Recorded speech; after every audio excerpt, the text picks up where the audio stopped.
Chapter 26. Desperate Drummer. After the briefing, everyone went their separate ways. Vaughn lingered for a moment to exchange a few words with his former teammates. There was a brief round of high fives and congratulations, but the celebratory mood was already gone. They were competitors again. After wishing them luck, Vaughn returned to his room. Upon opening the door, he was surprised to find Julian already there. The handsome vocalist was sitting on the edge of his bed, head in his hands, wearing a pair of heavy headphones. His brow was furrowed in concentration as he tapped the floor slowly. It wasn't hard for Vaughn to guess what was going through Julian's mind. Rank 5 was impressive to anyone else, but for someone like him, dropping below the top 3 was likely a bitter pill to swallow. Vaughn decided not to disturb him and walked quietly to his own side of the room.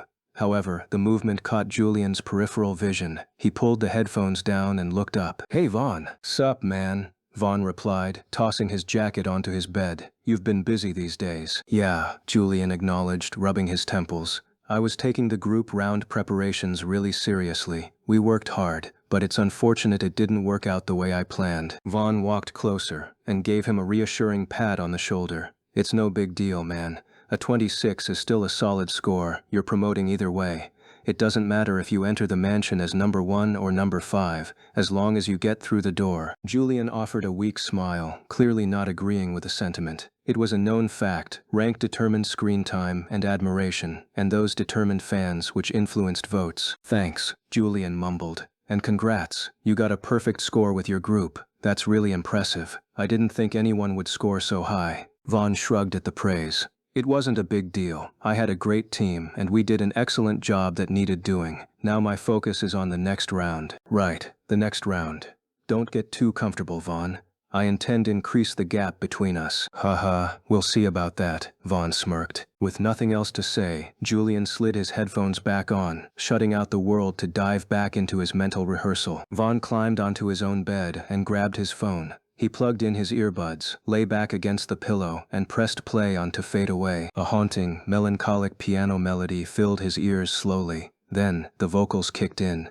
A male and female duet, singing in a whispery, breathy tone that felt like a secret being shared in the dark. "There is a hole inside my chest, where all the love was put to rest." Vaughn closed his eyes, letting the music wash over him. It wasn't a technically difficult song. There were no high belts, no complex runs, nor any rapid-fire lyrics. It was deceptively simple. Of course, the judges would expect some vocal flair, but the core of the song remained emotion. On paper, it was a breakup song, but it could also describe dementia. Overall, it was about the feeling of someone slowly leaving your life until they were just a stranger again. Getting the emotion right. That was the key. Vaughn stared up at the ceiling, the white plaster reminding him of a different room. In his past life, he hadn't lost a someone to dementia, nor had he experienced a breakup, but he knew what it was like to fade. He remembered the small room he had confined himself to. He remembered the feeling of his own existence slipping away while the world outside kept turning, indifferent to him. I can channel that fear when I perform. As the days went by, the tension in the hotel only increased.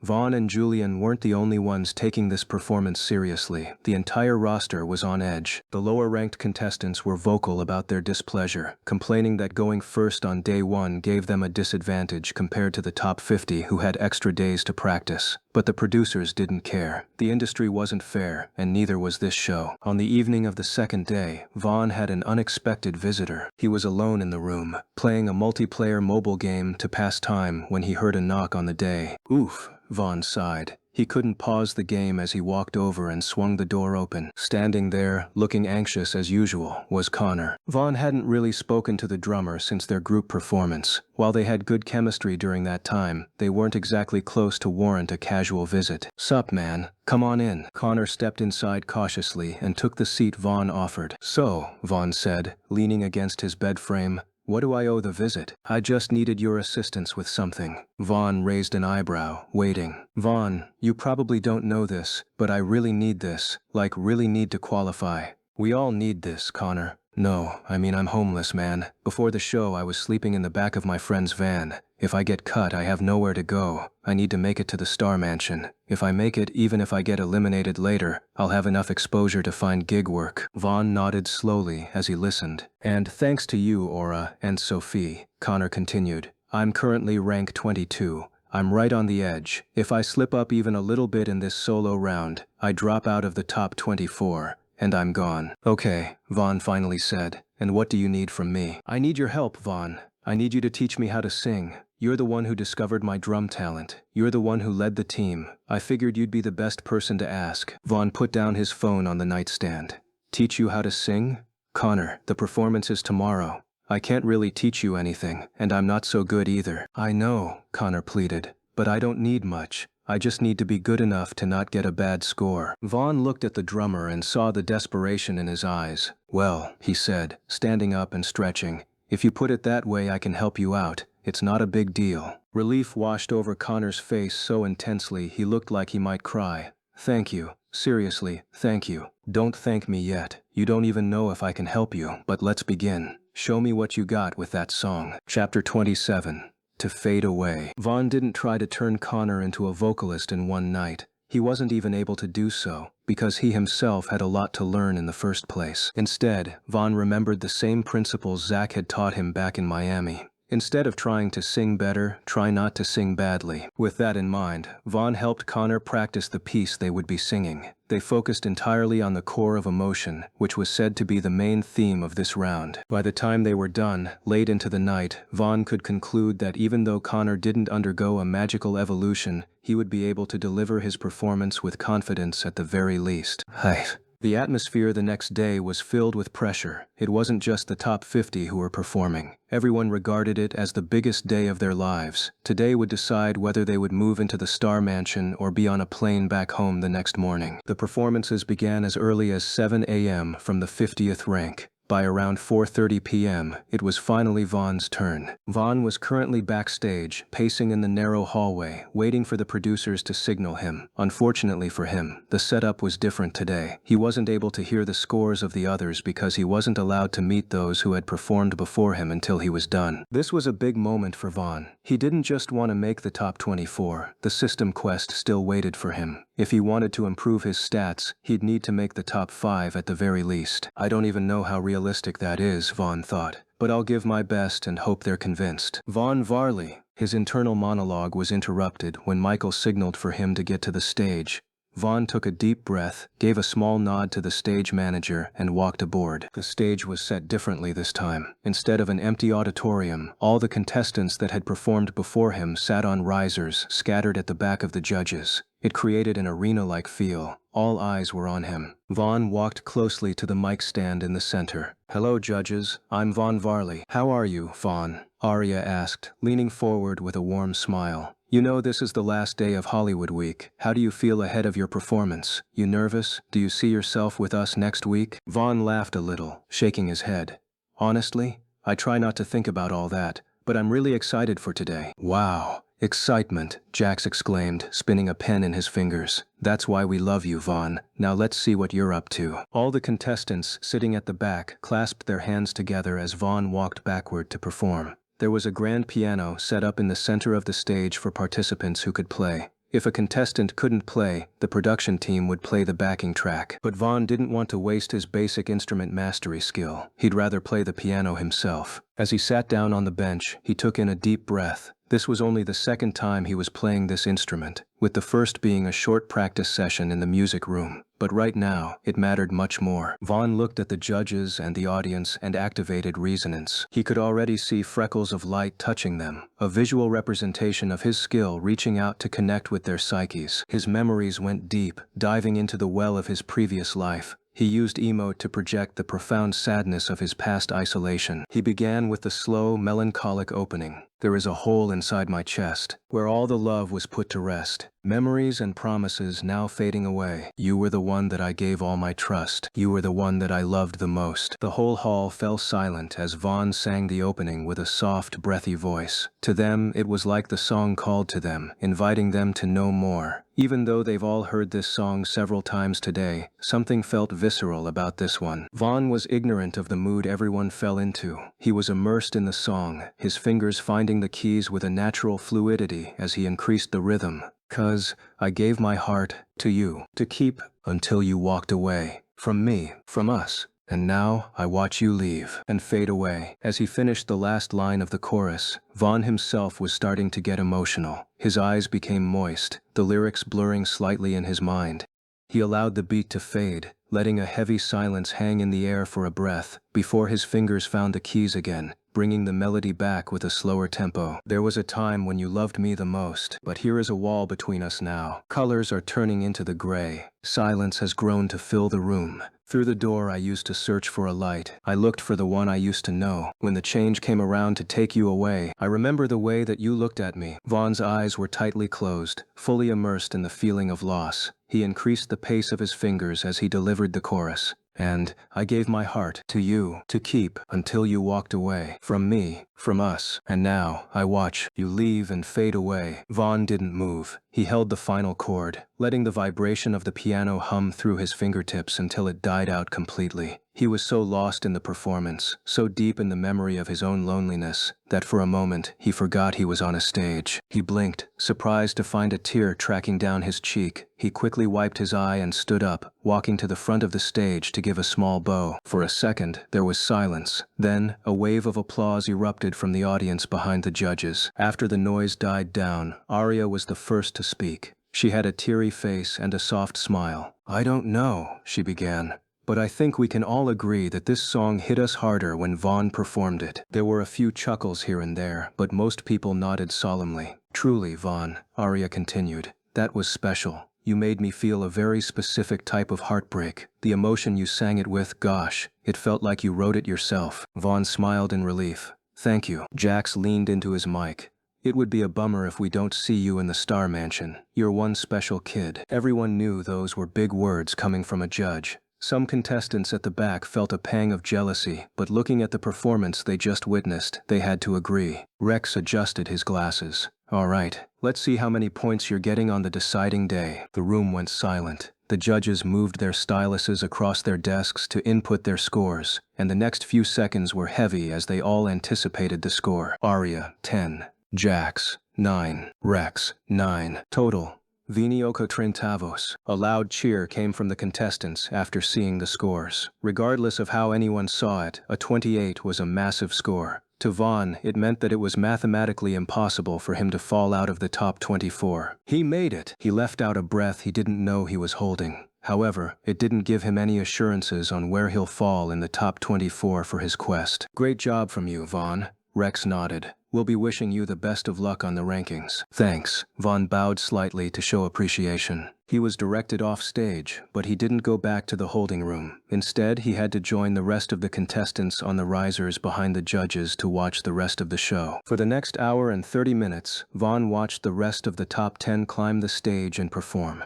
It wasn't the best experience for him. His anxiety spiked each time a contestant received praise. "That was magnificent," Aria cried out for a boy that had transformed the song with his guitar. "Best vocals of the night," Jax has also shouted. They should all be acting instead of judging. How is everyone the best performance they've ever heard? Vaughn couldn't help but muse bitterly. He couldn't really enjoy it, as each performance was a countdown to the big moment. Finally, after Aura performed hers, it was all wrapped up. There was a small break for the judges to rest, and the other contestants from the previous days were informed to fill in the risers. The lights dimmed as the moment arrived. It was finally time for the reveal. Chapter 28. Final leaderboard. "Ah, it's very chilly in here." Michael rubbed his arms theatrically as he strode to the center of the stage. "How are you all sweating? Come on, cheer up. A round of applause for your performance today." The applause was polite but tense. As anyone could tell, there was heavy anxiety in the room. After the claps died down, Michael walked closer to the edge of the stage, his expression softening. "But truly, you deserve it. For coming this far, at the very least, it's a big deal. You are a top talent in the country." He paused, letting the compliment land before delivering the inevitable blow. "But sadly, only 24 of you will make it further." He allowed the moment to hang for a while before announcing, "Here are the final rankings." As the screen behind him came to life, everyone held their breath. They prayed to see their names high enough. Era Nova, 410 PTS. 2. Julian West, 86 PTs. 3. Alex Hall, 85 PTs. 4. Cialine Smith, 85 PTs. 5. Gregory Williams, 85 PTs. 9. Vione Varley, 81 PTs. 16. Sophie Taylor, 76 PTs. 25. Connor Prince, 66 PTs. Ding. Finish top 10, 9/24. Quest objective completed. Reward, 1x zone state. A. Vaughn had his heart broken a little when he didn't see his name among the first 5. He had aimed higher, but he wasn't as devastated as the rest who were going to be eliminated. Rank 9 was respectable, and he was still getting a reward, at least. But his heart felt a genuine pang of pity as his eyes fell on Connor's name. Fuck, he was so close. The drummer wasn't sitting next to him, but Vaughn looked across the risers to see Connor's face. He was staring at the floor, clutching his chest as if he couldn't breathe. Connor had really given it his all, but in the end, the numbers just didn't add up. Vaughn could imagine the crushing weight of disappointment he was feeling. He wasn't the only one. All around him, the sound of weeping began to rise. Many contestants already had teary faces, realizing their journey to stardom might have just been cut short. It pained them, considering how far they had come and how close they were to the dream. The atmosphere in the hall was messed up at this point. Michael remained quiet, choosing not to interfere with the raw emotion of the moment. Vaughn was about to look away and ignore the commotion like everyone else, when he heard a now familiar sound. Ding. Quest. Fearless Star. Description. A true superstar is not just a performer, but a beacon. In moments of darkness, they must serve as an inspiration and role model to those around them. Objective. Deliver a speech that will comfort and inspire the devastated contestants. Reward. Failure penalty. Moins un charme. What the? Vaughn stared at the blue screen in bewilderment. It was super random. Standing up to encourage everyone now could easily backfire. He didn't know how the producers would view it, or if the other contestants would see it as arrogant grandstanding. But the failure penalty didn't really give him a choice. Losing charm was not an option. At least you should have let me know the reward so I'd know if it's worth the social suicide, Vaughn sighed internally. He wasn't really nervous to try the quest, as confidence was an attribute he could never lack. But he was wary of the tone. If this rubbed people the wrong way, he could look like a jerk. Fuck it, we're doing this. Vaughn didn't contemplate for long. Wasting more time meant losing the opportunity before Michael spoke again. He took a deep breath and stood up abruptly, the movement sudden enough to shock everyone in the hall. I want to say something, he announced, and a staff member hurried over and handed him a microphone. The noise in the room reduced a bit as the teary-eyed contestants looked up at the purple-eyed boy, wondering what he had to say. Enough, all of you. Vaughn started firmly before dropping his tone. It breaks my heart to see you sad. There was now complete silence as he managed to command their attention. Even the weeping quieted down. You need to remember that this isn't the end of your journey, Vaughn continued, looking around the room and meeting their eyes. No, it's far from it. It's one of the beginnings. Take this moment as a crucial experience. Not everyone has been to LA. Not everyone will be on TV. Not everyone was privileged enough to be judged by these A-list celebrities.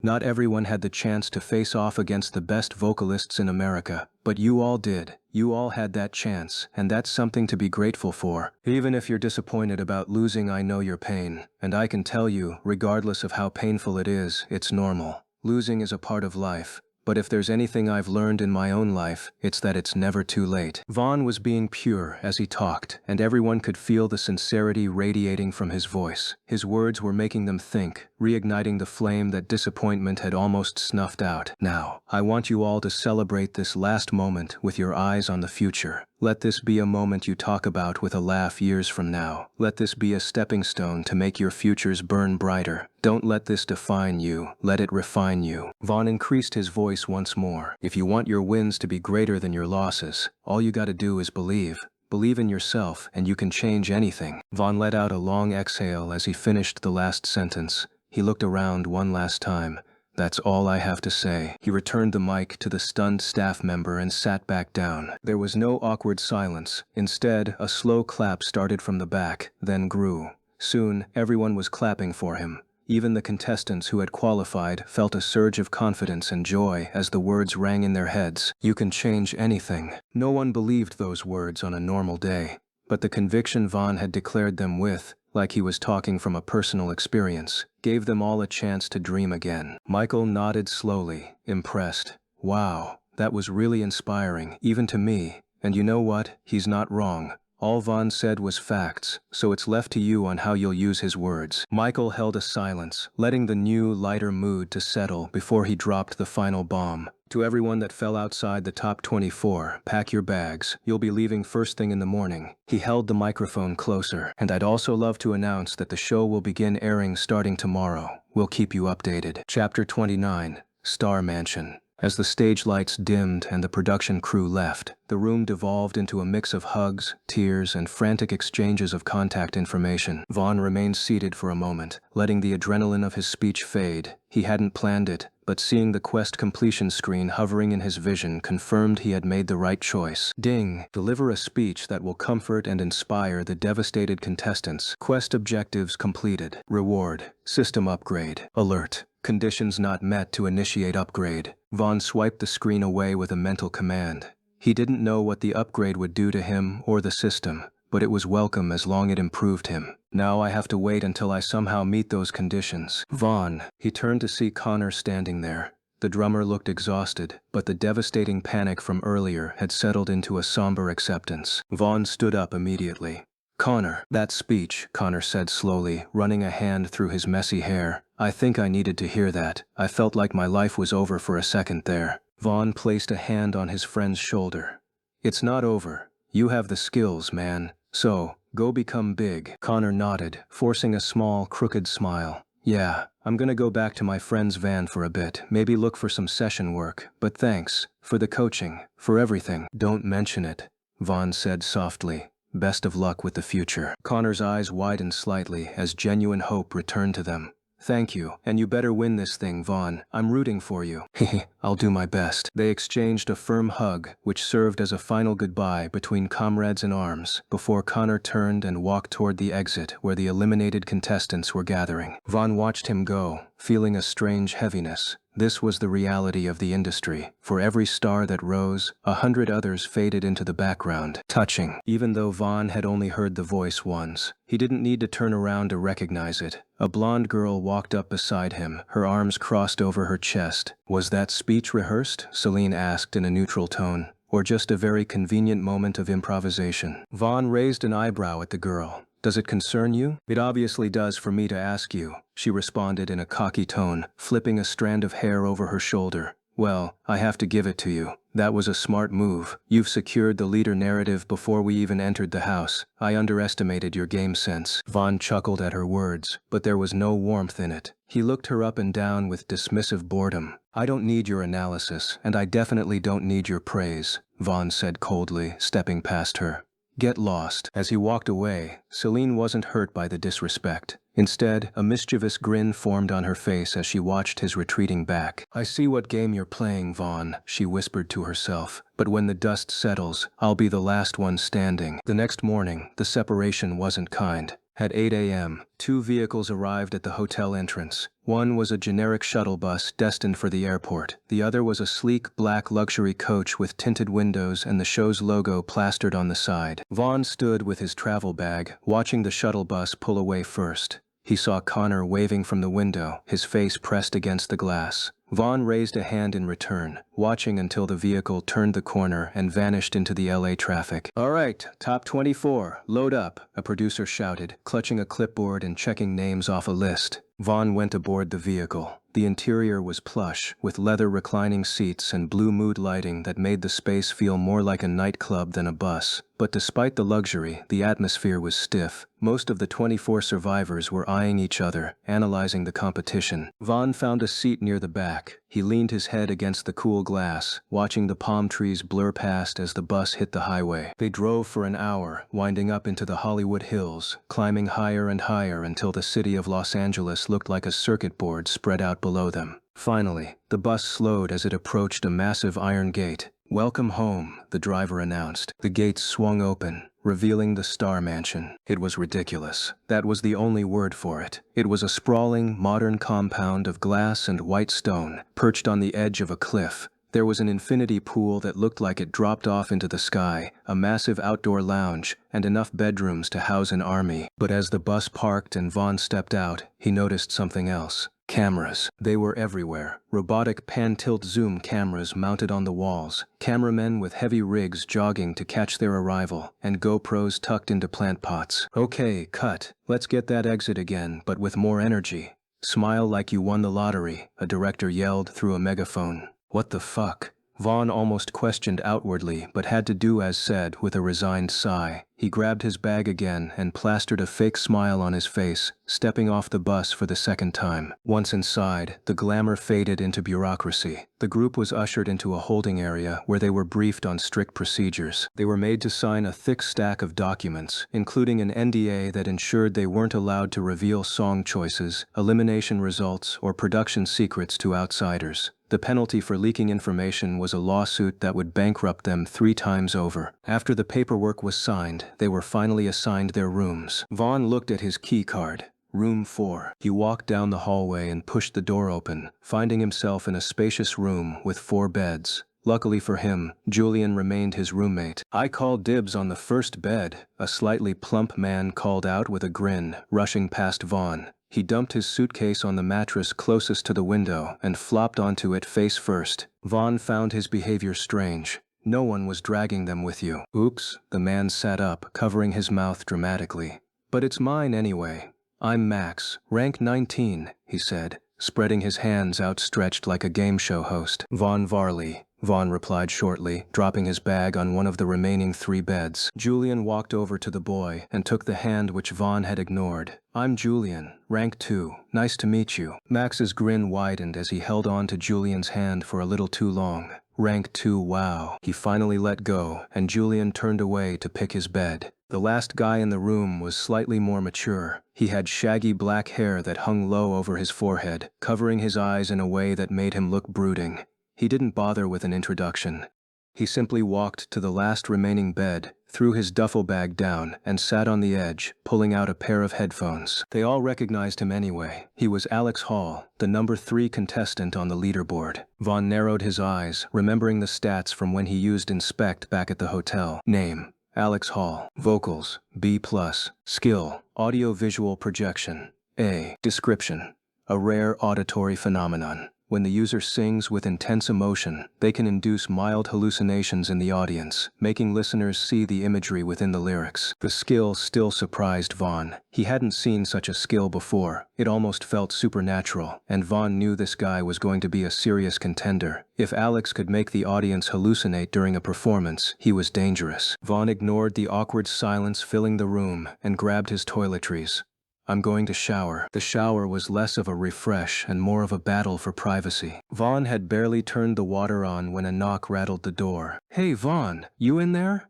Max's voice came through the wood. Open up. We can be faster if we share. We're all guys here, right? Vaughn stared at the door, the water dripping down his face. Get lost, Max. Oh, come on. Don't be shy. The doorknob jiggled violently. Vaughn quickly locked it, his annoyance spiking. He finished his shower in record time, not because he wanted to, but because Max started singing loudly right outside the door. When Vaughn finally stepped out, he ignored Max's pouty face and climbed onto his bed. He followed the other guys to put on headphones, effectively numbing out everyone in the room. They still had some time to themselves before they got called down, so he used the quiet moment to access his gains from the upgrade. System. Status. Chapter 30. First airing and reactions. 1. Superstar System. Stata Panel. Bio. Name: Vaughn Varley. Age: 18. Class: Student. Title: Street Performer. System Level: 1. Stats: Vocals: C.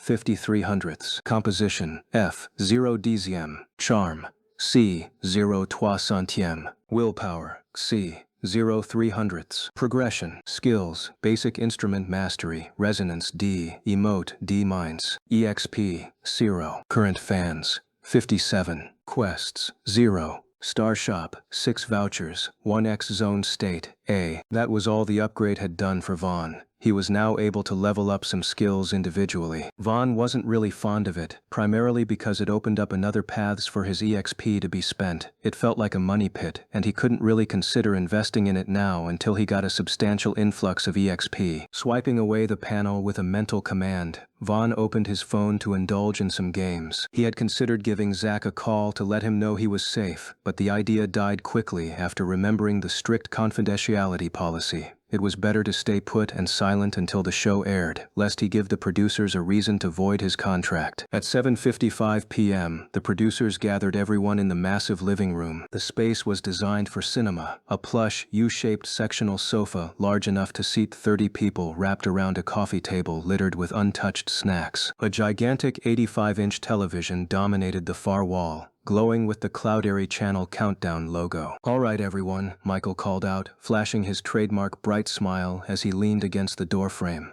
"Episode 1 is airing on the East Coast in 5 minutes. We're going to watch the premiere together. Get comfortable." The contestants scrambled for spots on the oversized couches. There was a nervous energy in the air, a mix of excitement and nausea. Popcorn and sodas were passed around, but most people were too anxious to eat.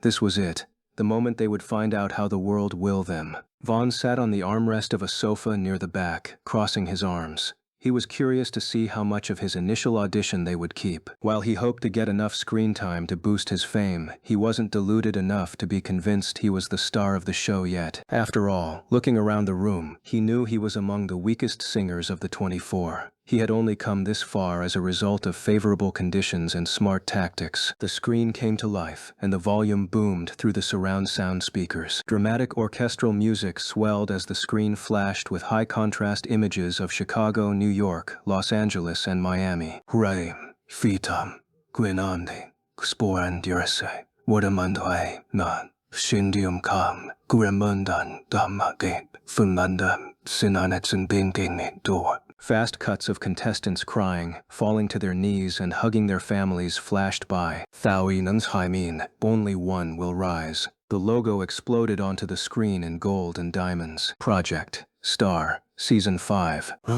Then, the episode began. The first 20 minutes followed the classic reality TV formula, the comedy montage. The editors focused heavily on the preliminary auditions, highlighting the characters rather than the talent. There was a man dressed as a wizard casting spells on the producer-judge, a woman who tried to yodel while tap dancing, and a teenager who fainted before singing a single note. The room erupted in laughter when Max appeared on screen. He wasn't wearing normal clothes. In the footage, Max was dressed in a bright yellow, inflatable bee costume. "I'm here to create a buzz," on-screen Max declared, winking at the camera. Max stood up from his seat immediately. His turn came and ran to the front, imitating his character to bask in the attention. As the episode progressed, the tone shifted. The joke acts faded, replaced by the heavy hitters. The editors spent a long time on the frontrunners. Julian got the Prince edit. Soft piano music played as he talked about his training. His audition was flawless, and the editors added a glowing halo effect around him. Oranova got the Prodigy edit. She barely spoke in her interview, but when she sang, the editors cut to the judges looking stunned, silencing the background music to emphasize her soft tone.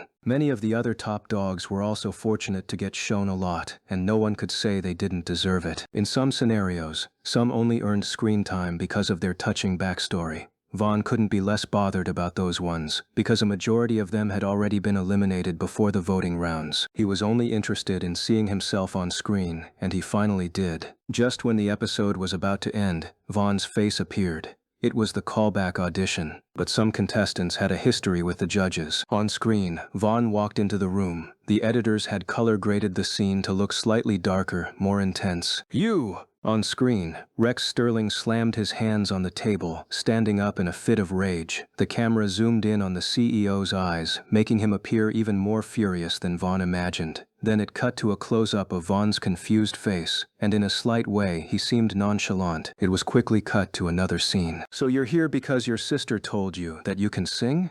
Rex Sterling had asked Vaughn, who smiled proudly and nodded. "Precisely." There were some sound effects and edits that made him look auriful and a bit arrogant, and Vaughn could only smile wryly as he watched. At that moment, many people expected him to fail, but as he began to strum the guitar for his original "You're Gonna Come Home," They actually liked the song. To Vaughn's dismay, they barely showed him singing the song, instead showing only its intro and chorus. When Vaughn finished performing, they made sure not to leave out the praises at the end. "Did you really write that song?" Arya had asked. "Yes, yame kamija ama pantu ochan thendi chi." After his affirmation, a flurry of yeses were thrown his way, qualifying him for the desired ticket. Vaughn's scene left the audience with a confident character who had the skills to back up his arrogance, and while it wasn't long, it gave an impact at least. The episode dragged on for a few more minutes, showing a montage of the successful contestants running out of the audition room waving their golden tickets. Namwa Naf, Nekinsmain, Project, Star.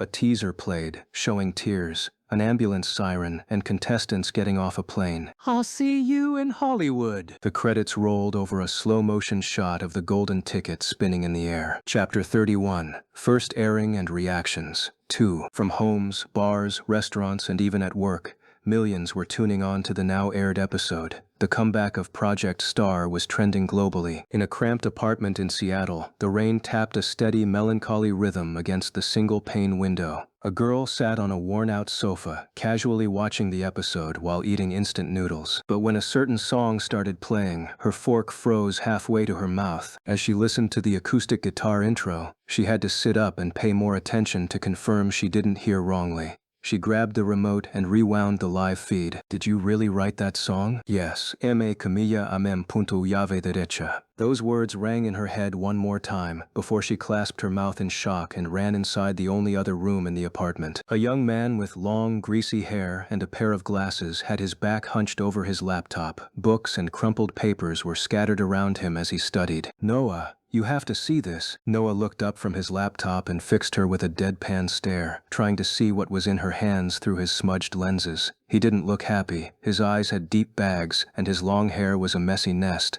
"I can't see anything, Lena. What is it?" "No, not here. In the living room," she urged, grabbing his arm and trying to pull him up. Noah wasn't having it and raised his hand to create a boundary. "Maybe it would help if you told me what I'll be abandoning my work to come see." "Oh, you're forming an attitude." Lena removed her hands and turned away from him, folding her arms. "I thought you cared about your songs, but maybe you've truly given up." Her words struck a nerve. Noah sat up abruptly, his apathy replaced by a sudden defensive curiosity. "Okay, show me." After dragging him to the living room, Lena pointed at the TV. She replayed the segment where the black-haired boy sang the song. As the melody of "You're Gonna Come Home" filled the room, Noah's face went pale. Then it turned red. "Isn't that your song?" Lena watched his face. "It fucking is! How does that motherfucker have my song? I only showed it to you." Noah looked at her aggressively as he shouted the last part, veins bulging in his neck. Lena shrank back and raised her hands in surrender. "I swear, it wasn't me. I was as surprised as you when hearing this." Her denial seemed convincing to Noah. There was no connection between this random singer in LA and his girlfriend in Seattle. She was the one who always encouraged and supported his dreams after all. She wouldn't betray him like this. Noah was a failed indie artist. He had written and poured his soul hundreds of tracks, but couldn't have that breakout moment. This particular song was one he had written only recently. He was having mixed feelings about finishing it, fearing it would end up as another failure. Hearing it on national TV now felt surreal and scary. "Did you share the song with any other person, even if it wasn't intentional? Are you sure it wasn't just me?" Noah shook his head firmly. "No, Lena, it was just between you and me. I can't explain how this happened." "But you're sure it's your song, right?" Noah stopped pacing. He stared at the screen where Vaughn was smiling at the judges. "It's mine." The chord progression. The lyrics returning home. "That guy stole it somehow. Maybe he hacked my cloud files. I don't know how he did it, but he'll pay for it." Lena was curious about his plans.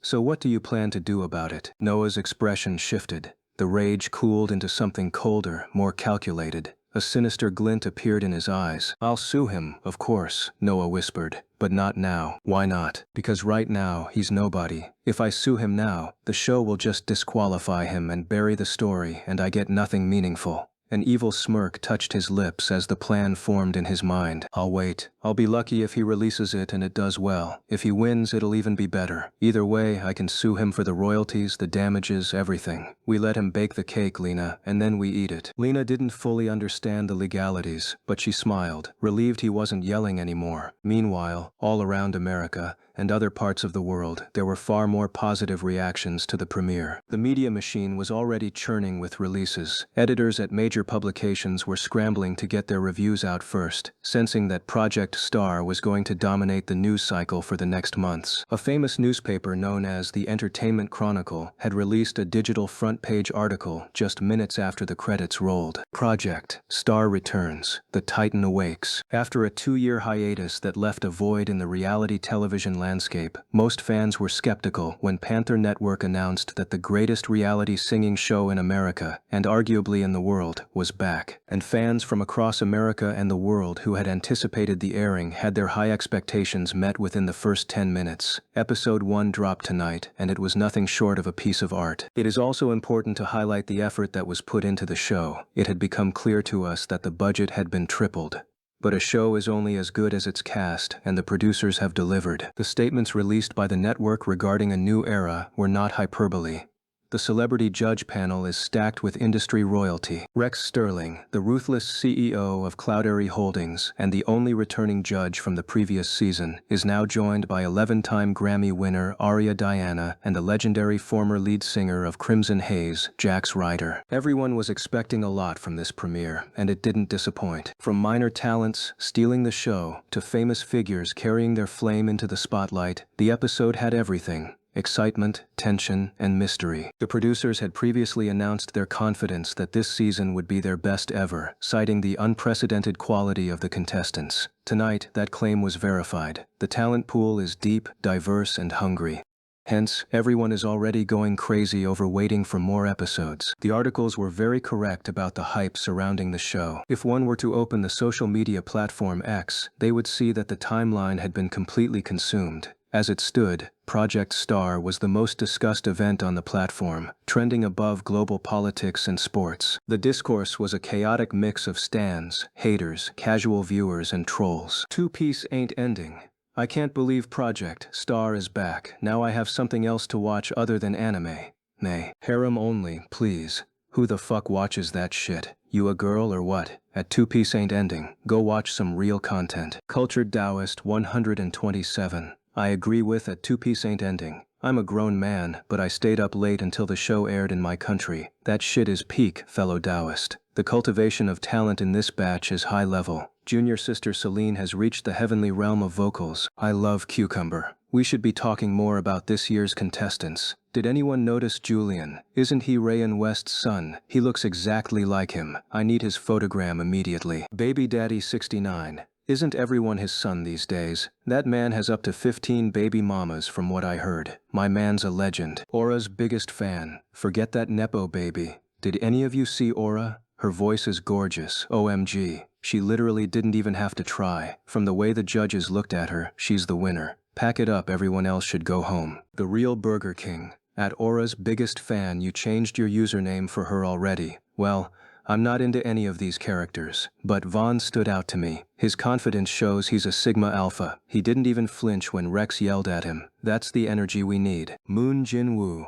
Vaughn? I didn't hear of that guy, but if there's any Sigma male, then it's definitely Alex Hall. My guy's aura had me crying OMG. Auntie Nagara. How don't you know Vaughn at the real Burger King? He's that arrogant bastard in the black jacket. My bro can't even sing and he thinks he's the main character. Fuck Vardristus. Shut your hole at Auntie Negrera. You don't have the right to school anyone on arrogance. Vaughn is only confident. There's a difference. I like him too. He makes things interesting. Without him, it's just a bunch of crybabies. Music Gal 6767. Whoa, this is escalating real quick. We ain't fighting guys, it's just a TV show. Can't we all just enjoy it? Music Boy 1313. This is exactly why I don't like X. I don't even care about all this drama. Right now all I want is they release all the episodes. That snippet of Vaughn's song sounded fire, but the editors cut it. Sober Lord 12. I agree with you, I heard there'll be another episode tomorrow. So now all we gotta do is wait. The Hollywood week is gonna be fire. Chapter 32.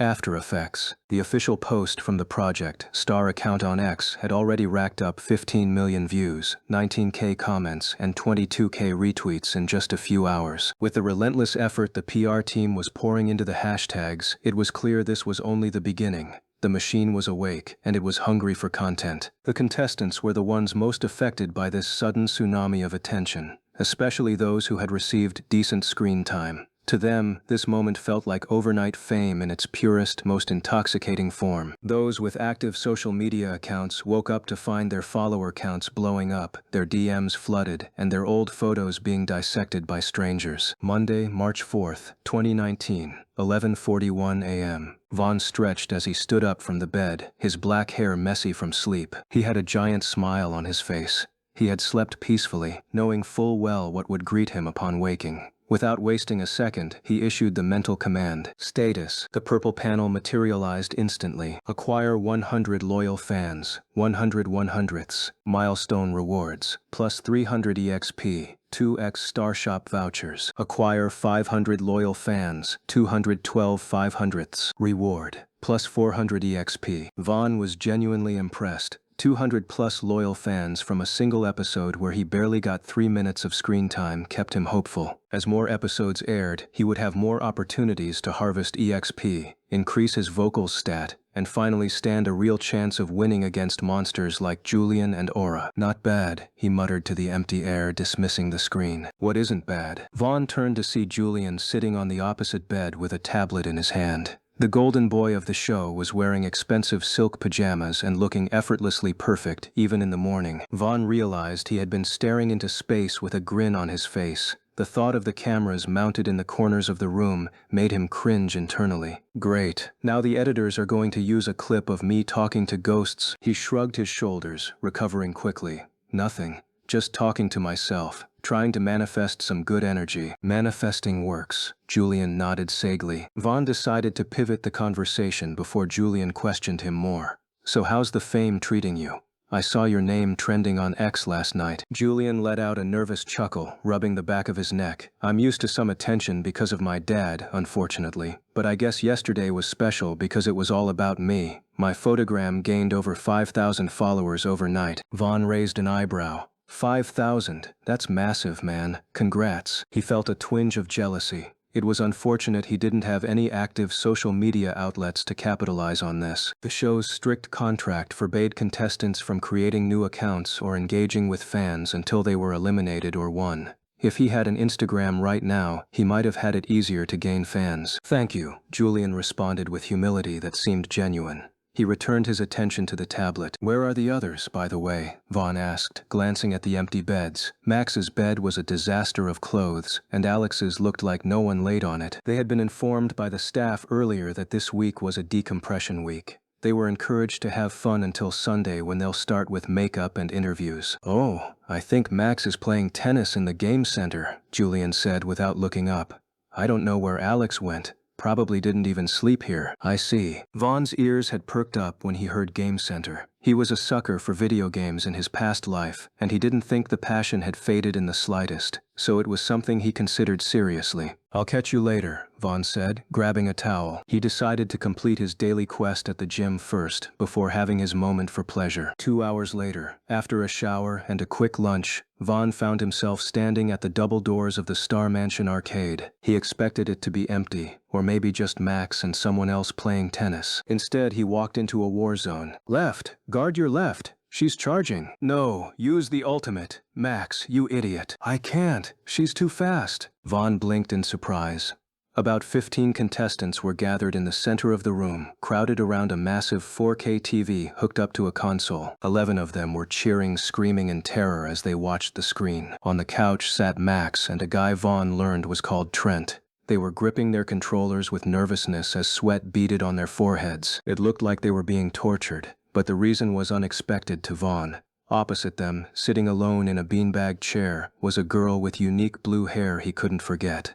Aura. She looked bored as she casually handled her controller with a lollipop in her mouth. Sophie sat on the floor next to her with another controller on her lap, but she was dedicated to clapping and cheering instead of playing. On the screen, Vaughn recognized the game to be Cyber Clash 4. It was among the most popular MMORPG fighting hybrids ever made. Unlike standard fighters, Cyber Clash wasn't just about depleting a health bar, it was about spacing, resource management, and executing frame-perfect breaker combos that required good dexterity. It was a game where a single mistake could lead to a 10-second juggle in the air without touching the ground. In Vaughn's timeline, Cyber Clash 7 was already out, so the jagged polygons and slightly stiff animations he saw didn't really impress him. But he was still captivated by the gameplay he was watching. What was going on in the screen was a humiliating, brutal beatdown. In the game, a small, pink-haired, lowly-like character lay on a couch in the background of the arena, eating digital popcorn. That was Sophie's character, who was technically involved in the duo matchup, but was treating it like a movie screening. Meanwhile, Aura's character, an anime swordswoman that shared the same hair with her, was absolutely dismantling Max's giant robot and Trent's ninja simultaneously. Even worse was that whenever one of them got a moment of breath and tried to attack Sophie's character that mocked them from the couch, Aura would step in and defend her, parrying 2 attacks at once and controlling the entire stage effortlessly. Finally, after their health had reduced to critical levels, she pulled off a phantom dash cancel.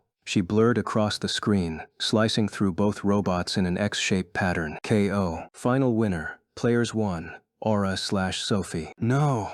Max threw his controller onto the cushion. That's cheating. You're button mashing. Aura took the lollipop out of her mouth. I'm not button mashing. You're just slow. Next, someone shouted from the back. Who's next? We need to take her down. The room went silent. The other contestants shuffled their feet. I think we've all gone already, a guy named muttered. She's cleared the whole lobby. It was clear no one wanted to be the one to go up next and get publicly executed. Vaughn was about to volunteer when Max spotted him. Hey Vaughn, you look like a fellow nerd. Come avenge us. Chapter 33. Gaming Session. Vaughn smiled wryly at the accusation but walked over anyway, taking the controller Trent had left behind. Can you play? Aura asked him as she reselected her character. I'm an expert, Vaughn said confidently. He sat down, testing the analog sticks. But looking at this setup, let's 1v1 instead. It's basically a 2v1 with Sophie just watching anyway. Sophie didn't take his words kindly. She gasped and clutched her chest theatrically. How could you? I'm actually good.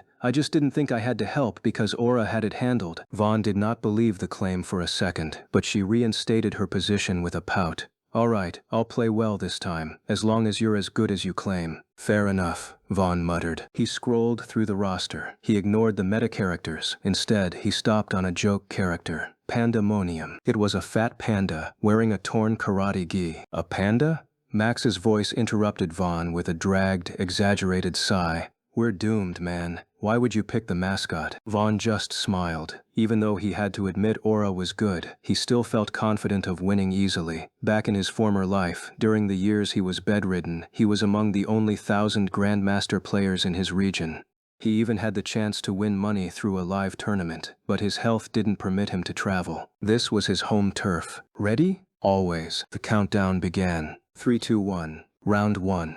Fight. Aura didn't underestimate Vaughn. She went on the attack instantly. She launched a flurry of low kicks into an overhead slash, a classic mix-up that would have decimated anyone else. She rolled towards Vaughn, looking for the opener, but Vaughn didn't panic. He blocked low, blocked high, parried the third hit, and then unleashed a counter hit. The panda slapped the anime swordswoman across the face. Oh! The crowd gasped, but Aura had anticipated the follow-up. She utilized a frame-perfect backstep, causing his grapple attempt to miss her completely. Meanwhile, Max had decided to go after Sophie's character first. Come here, you little brat, Max yelled. But the pink-haired lowly kept running in circles, dodging the slow energy blasts Max threw at her instead of attacking. Her gameplay was beginning to annoy Max, but he continued his chase like a dog after a squirrel. Vaughn's duel was becoming more intense. 30 seconds into the fight, he had already found himself on the defensive. Maybe it was because it had been years since he handled a physical controller, or perhaps Aura was simply better than he gave her credit for. But he couldn't make excuses as he kept punching the buttons with as much dexterity as he could muster. The tide changed completely when Vaughn attempted a skill move, the belly gong, but mistimed the input by a fraction of a second. Aura capitalized immediately. She punished his recovery frames with a lightning thrust, stunning his character and locking turning him into a 15-hit combo that drained his health bar to 0. Vaughn. Eliminated. Damn it, Vaughn cursed under his breath. With Vaughn gone, only Max was left.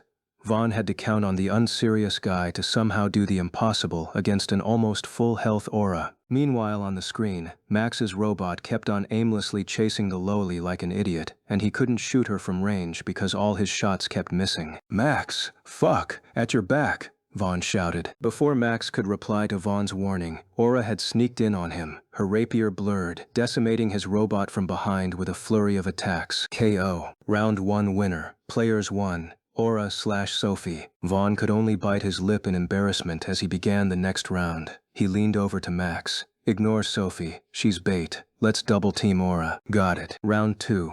Fight. This time, the strategy worked. Vaughn used the panda's bulk to body block Aura, while Max fired missiles from a distance. They were succeeding in flanking Aura's character, chipping away at her health bar until it was in the red. "We got her!" Max yelled, but unexpectedly, Sophie's character stopped running. As Max moved in for the kill on Aura, the pink lowly pulled out a massive comical bazooka 3 times her size. Boom. She delivered a sneak attack that vaporized Max's robot in one strike. Max. Eliminated. "What?" Max screamed. "She had a bazooka the whole time? I told you I was good," Sophie chirped. With only Vaughn left, he was overwhelmed. Aura and Sophie coordinated perfectly, juggling the poor panda in the air until he crashed down in defeat. Round 2 winner. Players 1. "Okay," Vaughn said, sitting up straighter. "One more. I'm warmed up now." Aura raised an eyebrow but hit for the next one. Round 3. This time, Vaughn entered the zone. His fingers danced across the controller, the rust falling away. He anticipated Aura's dash and parried Sophie's bazooka. He executed a bamboo forest tactical combo, trapping Aura in a corner and juggling her with precise kicks. "Whoa,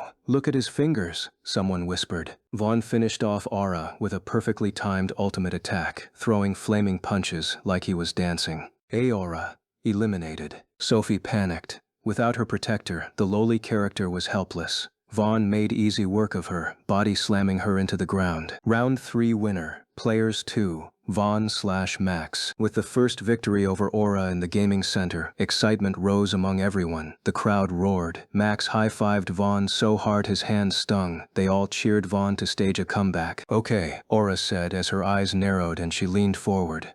"No more playing around." Round 4. Vaughn believed he had adapted to the controller and could go all the way. He moved in to pressure her, but his hopes came crashing down when Aura pulled off a special technique she hadn't done before. She initiated a frame-cancel glitch, a move only pro players knew existed. Her character became invincible for 2 seconds, passing through Vaughn's attack. She appeared behind him. "Ome wa mu shinderu," Max whispered in horror. She destroyed him only 20 seconds within the round. Max was once again fodder as Aura and Sophie secured the final victory. Final winner. Players 1. Aura/Sophie. Vaughn set down the controller and exhaled. He looked at Aura with genuine respect. "Good game." Vaughn congratulated her despite the defeat. "You were amazing. You're really pro level." While he didn't lose often, he never had the privilege to play with others in a long time, so this was a good experience for him. Aura looked at him and offered a small nod. "You're better than I expected. I don't think I've faced someone better. Let's play another game," Aura suggested suddenly. "You've heard of Where Winds Meet?" Vaughn recognized the game immediately. It was a wuxia-style open-world RPG focused on swordplay and movement. For now, the world was limited, but he remembered the game becoming very popular when it got improved from his timeline. A grin formed on his face as he accepted the request. That was his favorite game after all. He was having a lot more fun than he expected. "You're on," Vaughn said, cracking his knuckles. "But just so you know, I don't lose in that one." Chapter 34. Supergroup Wars. Sunday, the 10th of March, 2019. The rest of the days moved quickly, and before Vaughn knew it, the decompression week was over. The morning started early. The 24 contestants were split up. The 11 girls were ushered into the East Wing salon, while the 13 guys were herded into the West Wing styling suite. Vaughn sat in a leather barber chair, staring at himself in the brightly lit mirror. He didn't even know what they were doing to him. He had given them permission to clean him up, but he hadn't expected this much of a change. The stylist, a woman with vibrant red hair, was currently texturizing his black hair. She had trimmed the sides into a subtle fade, leaving the top long and sweeping it back in a way that looked effortlessly messy yet perfectly structured. It framed his face sharper than before, highlighting his violet eyes. "Man, you look gorgeous," a voice called out from behind. Vaughn looked through the mirror's reflection to see Max in the chair behind him, craning his neck while a stylist tried to apply gel to his hair. "I can't even recognize you," Max grinned, giving a thumbs up. "You look like a legitimate idol now." Vaughn nodded slightly as a response to the compliment, unable to speak as the stylist was currently trimming the faint stubble on his jawline with an electric razor. Within an hour, the transformation was complete. They were ushered into a dressing room and given the wardrobe for the day's shoot. It wasn't a uniform, but a coordinated set of casual chic streetwear. Vaughn was handed a midnight blue bomber jacket, a white t-shirt, and fitted black jeans that cost more than his entire wardrobe back home. Once both the guys and the girls were done with their makeovers, they were all assembled in the main lobby. The atmosphere had shifted. The casual vibe was gone. Everyone took a seat on the massive U-shaped sectional couch, with those who couldn't fit finding spots on the adjacent sofas. Everyone maintained good behavior for the cameras, sitting up straight and fixing their posture as they waited in silence for Michael to arrive. Everyone except Max, of course. "I'm starting to regret why I'm sharing a seat with this idiot," Vaughn muttered under his breath, shaking off Max's hand, which had been pinching his arm to interrupt the mobile game Vaughn was trying to play surreptitiously. "How dare you? I heard what you said," Max replied with a pout and a voice too loud for the established silence of the room. "I just wanted you to put away your phone for a minute. Live in the moment, Vaughn." Vaughn simply clicked his tongue, ignoring him, and instead took the time to observe the competition. It wasn't a surprise that they all looked better than they had the other day. The stylists had done their work. Among the girls, Celine and Sophie had undergone the most change. That childish energy was captured even more from Sophie's new look, while Celine radiated a very innocent and calm presence which made her difficult to recognize. Meanwhile, Julian hadn't changed much. He was just polished to a higher sheen, as charming as he had always been. Alex Hall, on the other hand, had been transformed. His hair was styled forward, covering his eyes slightly in a mysterious emo look that would surely drive girls crazy. He sat in the corner, his cold appearance accentuated by an all-black outfit. After Julian, Vaughn guessed Alex was the most visually striking guy here, but their appearances were the only factor that had changed. Vaughn activated his inspect skill on all of them, and to his non-surprise, their vocal stats hadn't increased. They were exactly the same as the first time he checked them. It made him wonder if their stats could be increased at all.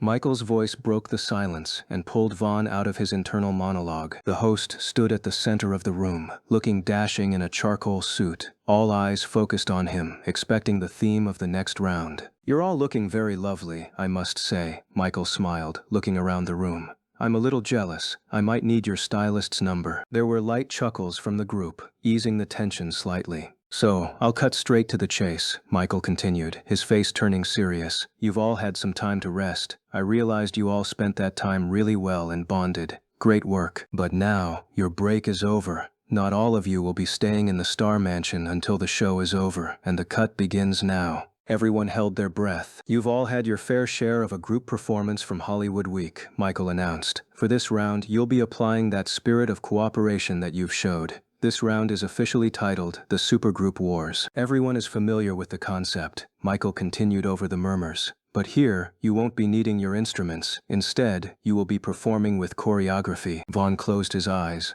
"Damn it. You and the roommates assigned to you will work as one unit," Michael explained. "For the next 2 weeks, you will have intensive classes teaching you choreography, blocking, and stage presence. Then, as for your performance, it will be in the form of a knockout tournament. Teams will be paired against each other in twos. Viewers all over the world will judge the teams with their votes. Impressing them with your standout performance should be your goal." Michael raised a finger. "You will be judged as a team, but remember, only the winner of the final face-off will earn immunity and move on to the next week automatically. To complete the rest of the top 16, Michael's voice dropped lower. Each of our distinguished judges will save an equal number of contestants based on individual merit, and every other person that doesn't earn a save has their journey cut short." Vaughn listened attentively to every word, and the conclusion was simple.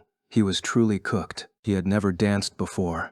This challenge stripped away his instrument mastery and his ability to come up with original songs. It was the worst possible scenario. And to make matters worse, the teams were based on roommates. Vaughn looked to his side, and it went without saying that he didn't have the best roommates. I just hope I have a natural talent for dancing hidden somewhere, he thought with a wry smile. If not, I'm a goner. So there you have it, Michael concluded, checking his watch. Your interviews will begin soon, so don't forget your schedule. Good luck and best wishes to you all. Michael gave a sharp salute before turning and leaving the room. Immediately he left, the room dived into hushed chaos. Everyone began standing up and forming loose circles. Vaughn was about to try locating his team, but spotting Alex and Julian approaching the stairs, he decided to join them instead. Whew! Max flopped onto Vaughn's freshly made bed with a loud whistle, shoes and all. I can't believe this challenge, but I guess it's an exciting one, right? Vaughn stood by the door, staring at the indentation Max was making on his duvet. You can dance? Julian asked curiously, leaning against his own bed frame. Max took that as a personal challenge. He laughed loudly and scrambled up to stand on the mattress. This young one doubts me, Max declared, pointing at the ceiling. In case you don't know,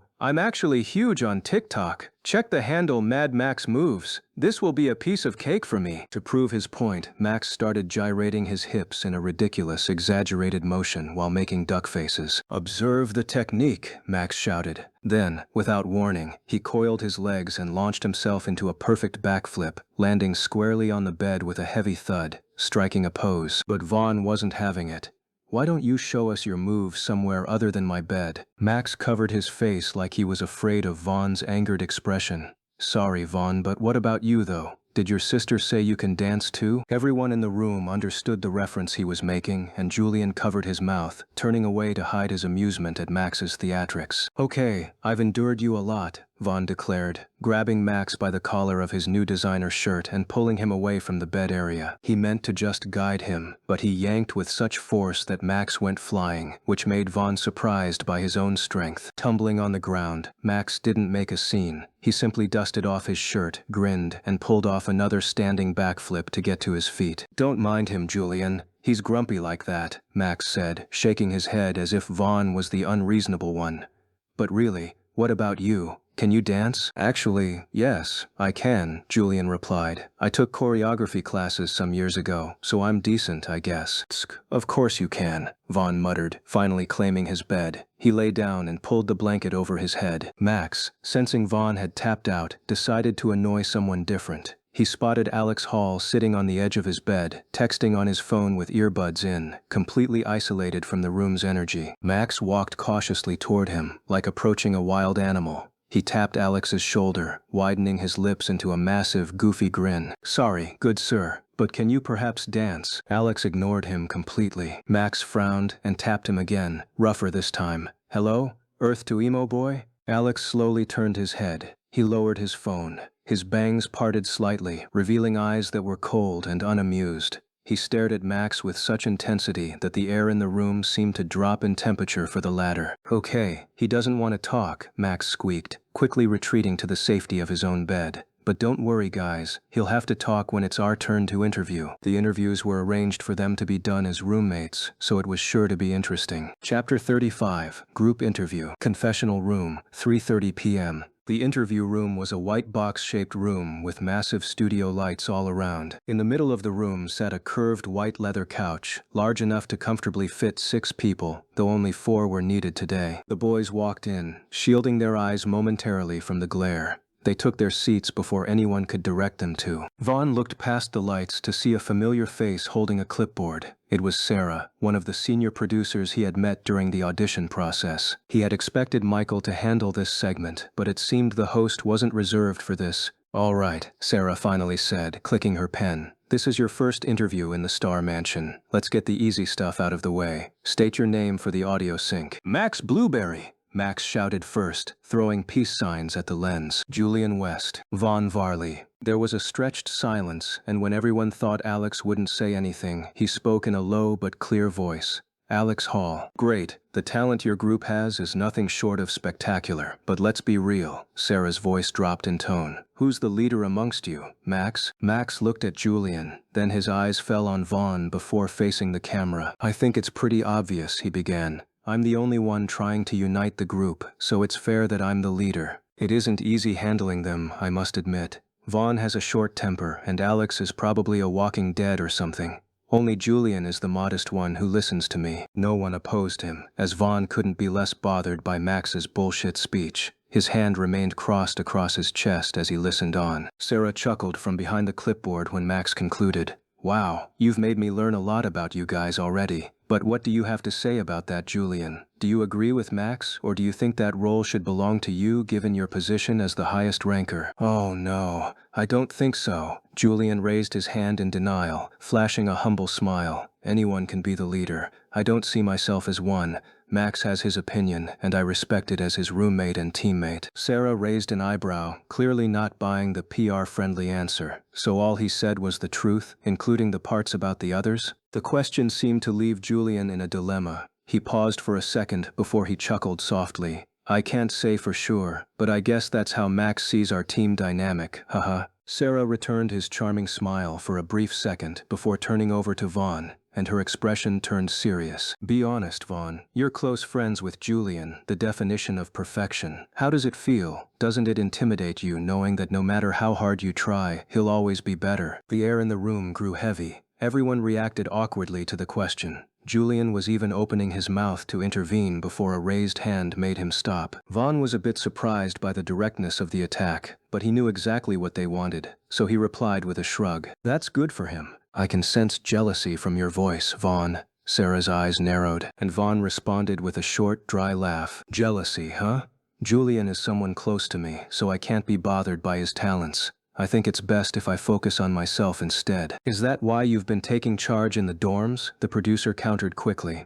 We have footage of you ordering Max around. Are you trying to be the boss to compensate? No, Vaughn replied. He didn't have the energy to exchange words and possibly set himself up, so he gave a curt answer. Is that all you have to say? Sarah pressed, waiting for a defense. Yeah, that's all. Sarah pursed her lips, realizing she wasn't going to crack him at that moment. She turned to Alex next, saving the enigma for last. So, Alex, how are you adapting to your new roommates? How would you like to describe them? To everyone's surprise, Alex responded. They can be noisy at times, but they're cool. I can sympathize with how you feel. I don't like noise either, Sarah commented with a slight laugh before pivoting. But how did you see the announcement? Do you have experience with choreography? Do you think you and your roommates can take the win? I was never a fan of dancing, Alex said plainly. But if that's what it takes to win, then I'm ready to learn. But isn't 2 weeks a little too short of a time for a beginner? I don't know. Getting an honest, albeit brief response, Sarah moved on to the next phase.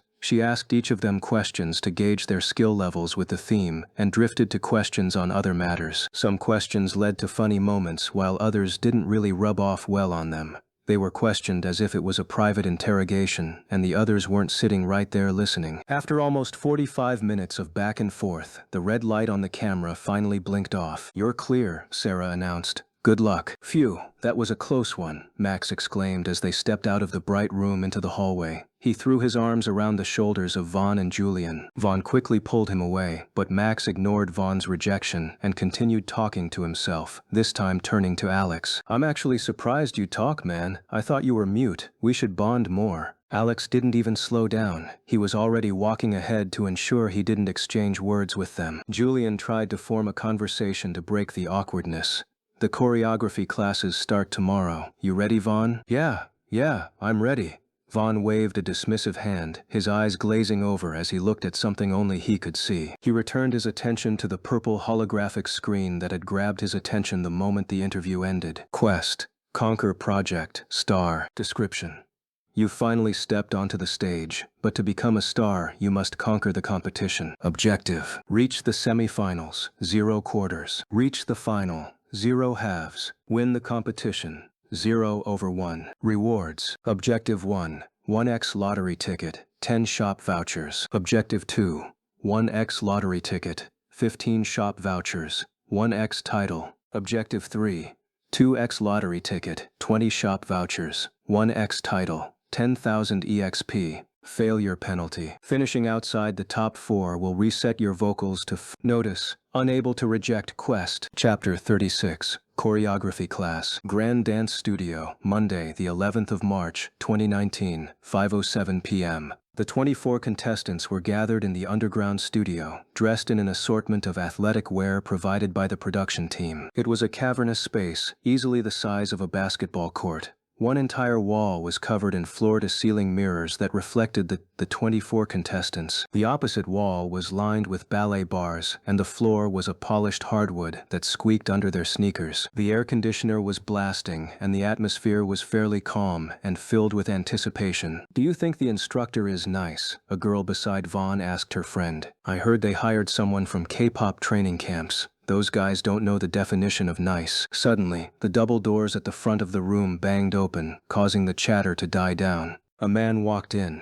He was short and dressed in a tight black mesh shirt that revealed a muscular physique. He wore a headset microphone and had his hands crossed behind his back. "My name is Marco. I am your choreographer, I am your gravity, and for the entirety of this week, I am the reason you will not be able to walk up the stairs." Everyone had confused looks at his declaration. "Right now, you are all thinking, Marco, I am a singer, I am an artist, why do I need to dance?" He walked up to a man in the front row and stared him down. "Tell me, superstar, can you hold a stadium of 50,000 people with just your voice?" I think so." "Wrong," Marco shouted. "Unless you are a deal, you cannot. And none of you are a deal. In this industry, if you cannot move, you are furniture." Marco clapped his hands. "Form up.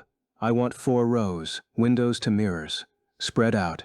Give me 4 arm lengths of space. Move." The contestants all arranged themselves. Vaughn found himself in the 3rd row, sandwiched between Julian and a girl. "Today, we assess the damage," Marco shouted. "I will play the beat, you will follow my lead." Marco connected his phone to a speaker in the room and hit play. A heavy bass-boosted pop beat exploded from the massive speakers, vibrating the floorboards. "Boom cat. Boom boom cat. 5, 6, 7, 8. Chest pop. Right, left, roll it down." Marco started moving whilst observing them. Despite his small build, his body was amazingly fluid, snapping into positions gracefully. Vaughn tried to follow. He watched Marco through the mirror, but imitating his movement was a different thing. "Why's he so fast?" Vaughn sighed after a while. He could only imitate a movement while watching, and before his head registered them, Marco had already switched up. He glanced around, hoping everyone else was struggling too. To his horror, a good percentage of them were decent. Julian, at his back, was especially elegant with his movements, and Max hadn't lied. The rowdy roommate was in his element. Although he was adding unnecessary flair, he still killed it. "Hey, you!" Marco suddenly pointed his finger. Everyone stopped to look in his finger's direction, but had to return when he shouted, "Continue dancing. I am still dancing, so you do not stop." They all continued, leaving Vaughn staring at the instructor that had stopped him.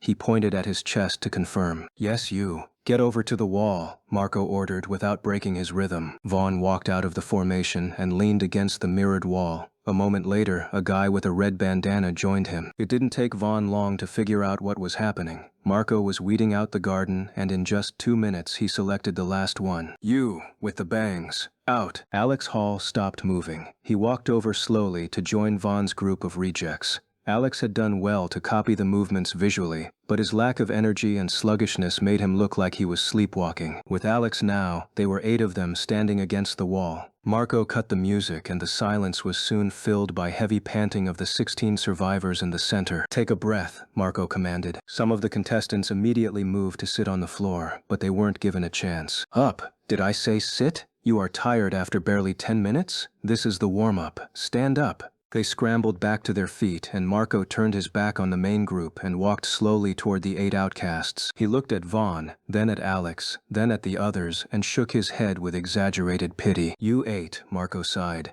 "You move like rusty shopping carts. You have no rhythm. If I put you on stage today, the audience would ask for a refund." "But," Marco paced in front of them, "I am a benevolent god. I will give you a chance to fix your wiring." He pointed to the floor. "The others will learn choreography. You are not ready for steps. You need to learn how to inhabit your own bodies first. Flexibility, core strength, isolation. Assume this position. Split stance. Hold it until I say stop." He showed them what they were to do. 9:37 p.m. 2 hours had gone by, and the studio looked like a torture chamber. The 16 good dancers were in the center, struggling through a complex 8-count routine while drenched in sweat. But the 8 outcasts were in hell. They were lined up against the back wall, holding deep isometric squats and impossible stretches. "Lower!" Marco yelled from his chair, where he was currently sipping an iced coffee while watching them suffer. If your legs aren't shaking, you aren't working. The girl next to Vaughn was already sobbing quietly, and Alex looked like he was meditating, though his legs were trembling.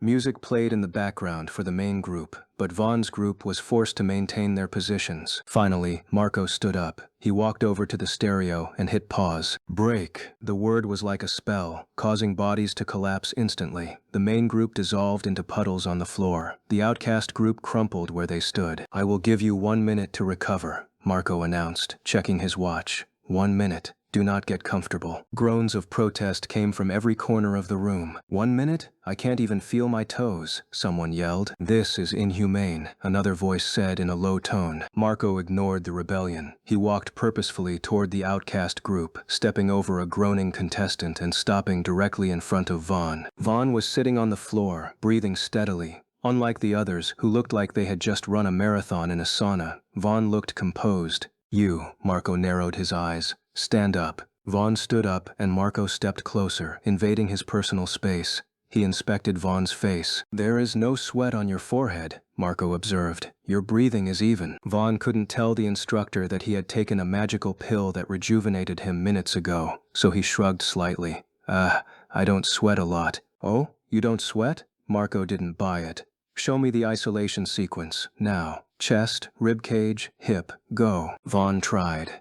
He popped his chest and shifted his ribs before rolling his hips. Stop, he got interrupted with disdain. You see why you're not tired. You were always doing it wrong, which means you're just lazy. Vaughn had genuinely been giving his all for the first part and was only revived from the stamina recovery pill. But he couldn't object the instructor, so he stayed quiet. Contrary to his expectations, Marco didn't subject him to a soul torture, probably out of disappointment. Instead, the instructor had shaken his head and returned to his seat. After the 1 minute was elapsed, they had continued where they stopped. This time, having no pills left, Vaughn decided to play it safe. He chose not to give it his all. It was already stuck in his head that he couldn't dance. His body felt too stiff for choreography. So instead of fighting the current, he decided to float. He conserved his energy, performing the drills at 50% capacity, doing just enough to avoid Marco's wrath, but not enough that'll leave him tired. By 10 p.m., Marco clapped his hands to end the session. Disappointing. Marco spat the word out as he looked over the exhausted group of 24. Only a few of you deserve to be here, Marco said before sliding dismissively over Vaughn. The rest of you, you are wasting my oxygen. I will be back tomorrow at the same time, and I do not want to hear excuses. And you, he pointed a finger generally at the outcast group. If you do not find your rhythm by tomorrow, say goodbye to doing well in the first round. You'll only end up being a burden to your teammates. With that, Marco marched out of the room, leaving Vaughn wondering what he had signed up for. I have to do something about this. Chapter 37. Voucher Gambling. Realm 4, 11:40 p.m. Man, my calves are still killing me, Max exclaimed as he walked out of the bathroom, its light bathing the previously dark room. Marco is a sadist. He knows what he's doing, Julian's voice came from the other side. But he was harsh today, especially on you, Vaughn. Vaughn laid on his back, staring at the dark ceiling. He was kinda right though, I'm just not cut out for dancing. Don't worry about it, Max chirped. Me and Julian can cover the front. We can hide you in the back formation. You just have to stand there and look handsome. That's a valid strategy. Max meant it as a comfort, but it was a useless proposal. That was exactly what Vaughn couldn't afford to do. If he hid in the back, he would get 0 screen time. If he got 0 screen time, he wouldn't gain fans. If he didn't gain fans, he wouldn't get enough EXP. And that wasn't even the worst scenario, as he could get eliminated if he didn't perform well. You picked that up fast, Alex. Julian turned to the last guy in the room. For once he wasn't covering his ears, and that was the perfect opportunity to strike a conversation. It's just patterns, Alex replied in a low voice, like memorizing chords. Vaughn ignored the conversation that brewed between the two and closed his eyes. He didn't think he was hopeless yet. Vaughn still had the system, his greatest asset, and right now he was just waiting for something before he made his move. Current fans, 399. Vaughn's eyes remained focused on the interface, waiting for the counter to change. To the others, it seemed like he was staring at the ceiling blankly, lost in a depressive episode or something. After over 15 minutes, just when he was about to give in to sleep, he heard the satisfying sound. Ding. Acquire 500 loyal fans. 500 500ths. Milestone rewards. Plus 400 EXP. 3x Star Shop vouchers. Acquire 1,000 loyal fans. 501 1,000ths reward, plus 500 EXP. Finally, Vaughn grinned internally like a kid who had won the lottery. His fame had been growing all these days, especially with the release of episodes from Hollywood Week, which saw him getting far better screen time than in the auditions. While it wasn't exaggerated, it was enough to satisfy Vaughn, or at least he hoped it would be enough for what he was about to do. Star Shop, 11 vouchers, 1x Zone State, A. It wasn't even the EXP that drew Vaughn, it was the vouchers. A wild idea had popped up in his mind earlier during the torture session. Imagine if he could buy a dance-related skill. Unfortunately, the system didn't have a search button, but that didn't mean he couldn't try his luck with all the vouchers he had accumulated. If it works, I'll breeze through the round. But if it fails, I'll be left with nothing. Regardless of how many times Vaughn weighed this choice, he was resolved to gamble. He stood to gain more than he could ever lose. So, Vaughn didn't even think twice. Open up the shop. Vaughn used the first voucher, and the holographic case unfolded above him. Consumable.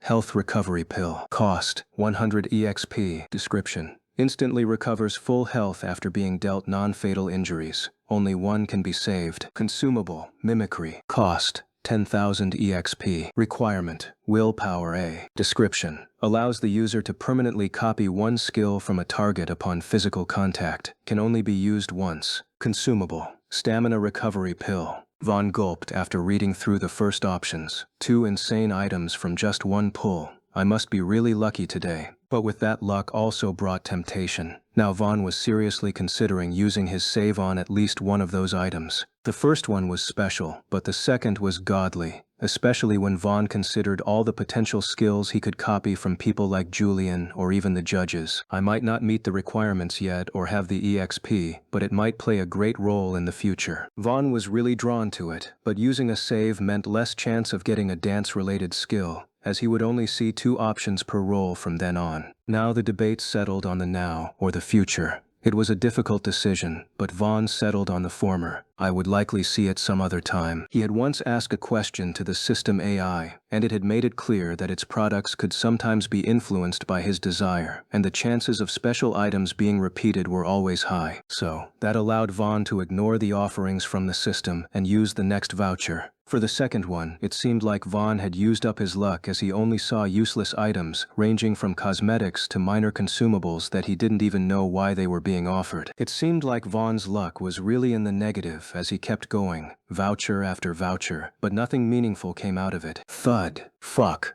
Vaughn hit the bed loudly when he used the 10th one and still received nothing meaningful. Anything? Julian turned on the room lights and turned over to him. He was the only one awake among the trio besides Vaughn. For some time, he had noticed Vaughn was staring up at the ceiling and twitching his face like he was reading invisible text, and he couldn't take the creepiness anymore. Nothing.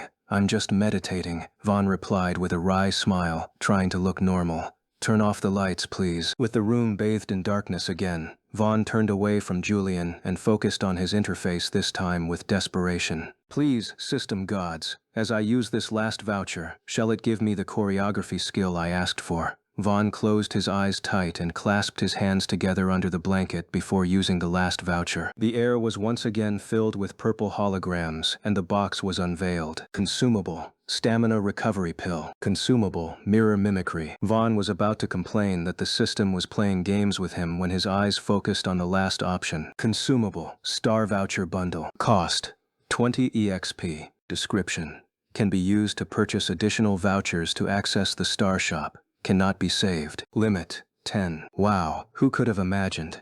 But thinking back, they did say I could purchase vouchers. This wasn't even something Vaughn gave a moment of thought to. He spent the 200 EXP immediately to buy the max amount. Minos de Cientas EXP. Acquired. 10x Star Shop vouchers. Immediately after the vouchers were confirmed, Vaughn decided to ignore saving the copy consumable that the system had tried to bait him with once again. He used up another voucher, ready to spend them all quickly before he got to what he wanted. But to Vaughn's surprise, his mouth widened when he used just the first of the new batch and got exactly what he desired most. Skill. Basic rhythmic movement. D. Cost. 300 EXP. Requirement. Charm E. Description. Grants the user the ability to perform basic dance routines with standard flexibility, timing, and control. Finally, Vaughn exclaimed inwardly. He tapped on the skill to check the potential growth, and from what he saw through the system upgrade perk, he knew he had struck gold. Upgrade options. Skill, Advanced Choreography Mastery. B. Cost, 600 EXP. Requirement, Charm C. Description: improves balance and isolation and allows for complex formations and rapid learning of dance moves. Skill: Rhythm Master. A. Cost: 3000 EXP. Requirement: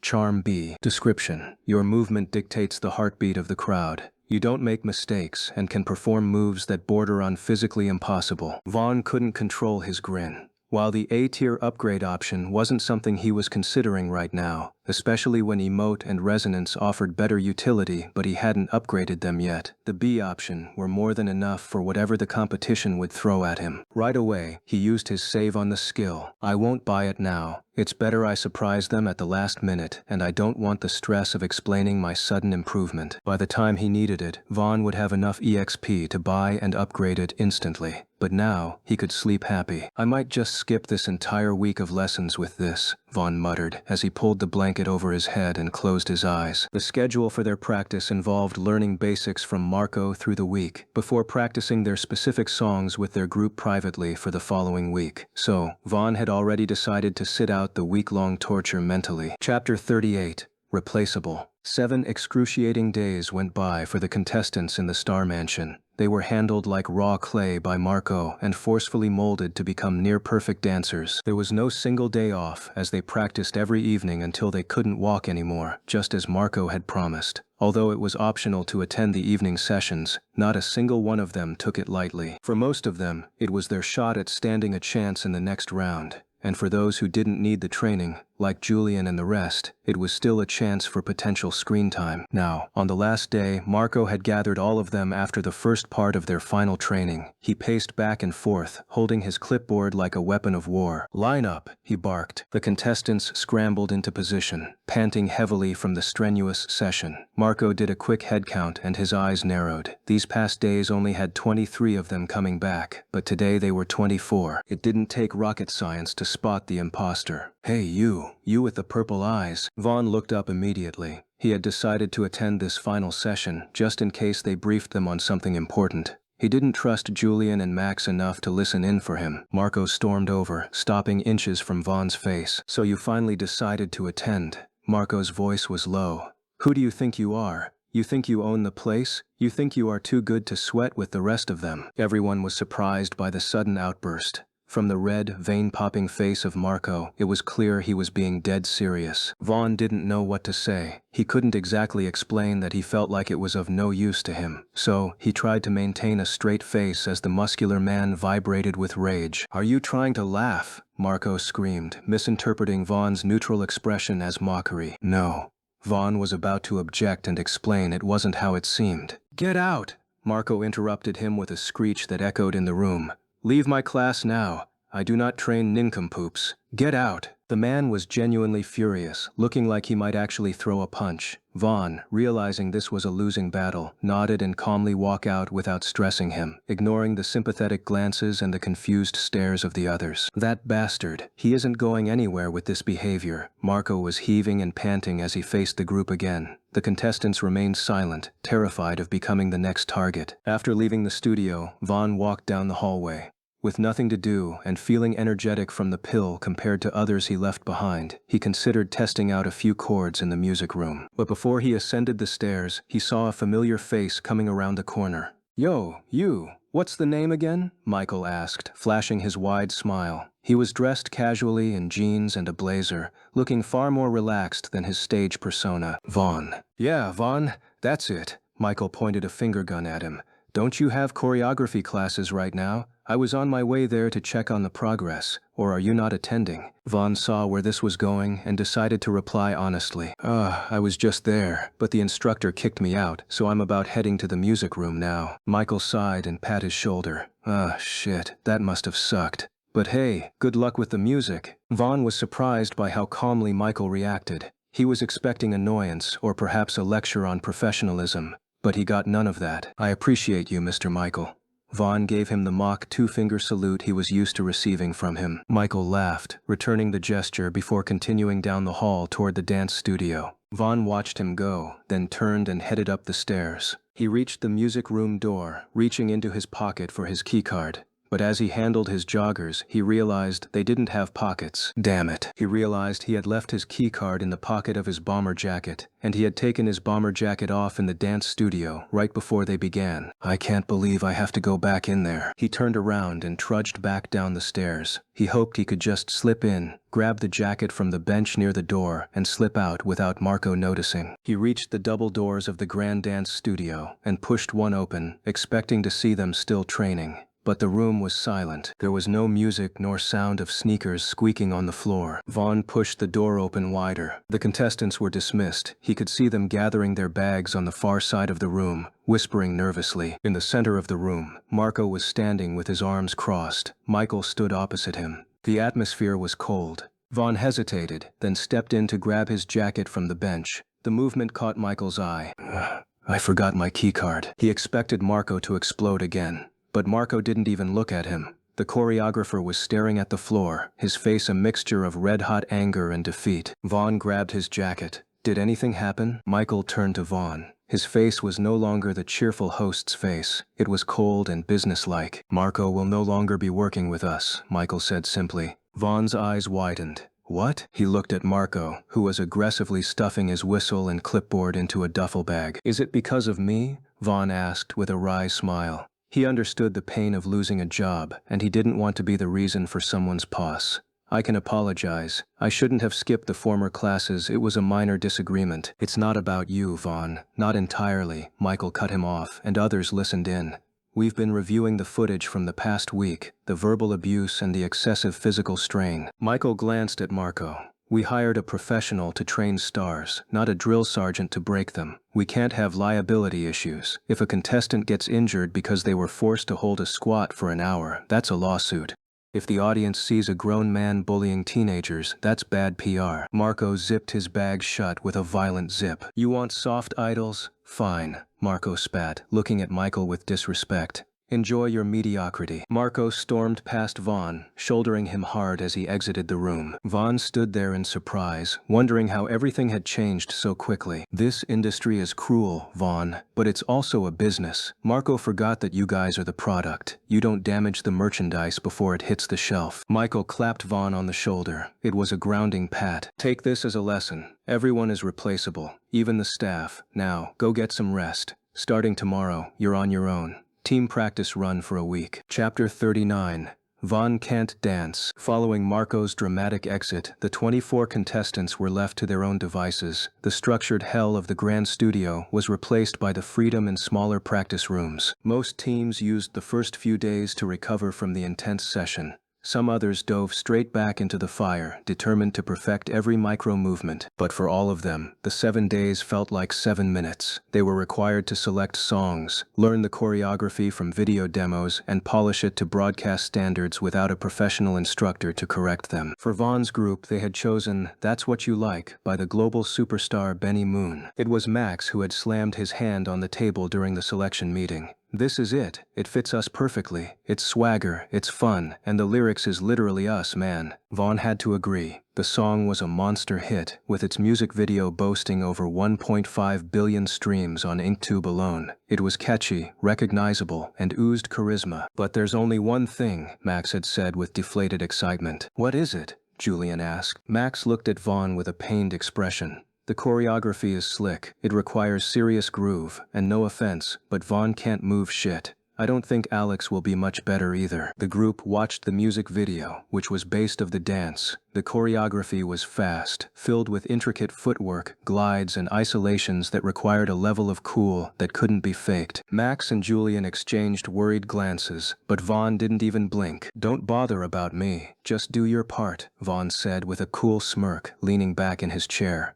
I'll surprise you on the day, and if there are any difficult moves you lots can't pull off, I got you covered. Max and Julian stared at him. No one believed a word of it, but Vaughn's confidence was a wall they couldn't break down, so they went along with the song, praying for a miracle. As the practice days went by, those prayers went unanswered. Vaughn was consistent. consistently bad. During every run-through, he was a beat late and his body just couldn't bend well. Max stopped correcting him after day 3, choosing instead to focus on saving his own performance. Alex just danced in his usual nonchalant trance. By the night before the performance, the tension in room 4 had already built up. They had just finished a disastrous final rehearsal where Vaughn had tripped during the bridge. "Just don't worry," Vaughn said, affecting a rich British accent as he walked out of the practice room, turning his back on his fuming roommates. "Don't worry?" Julian surprisingly snapped. "It's like you're not interested in us qualifying, huh?"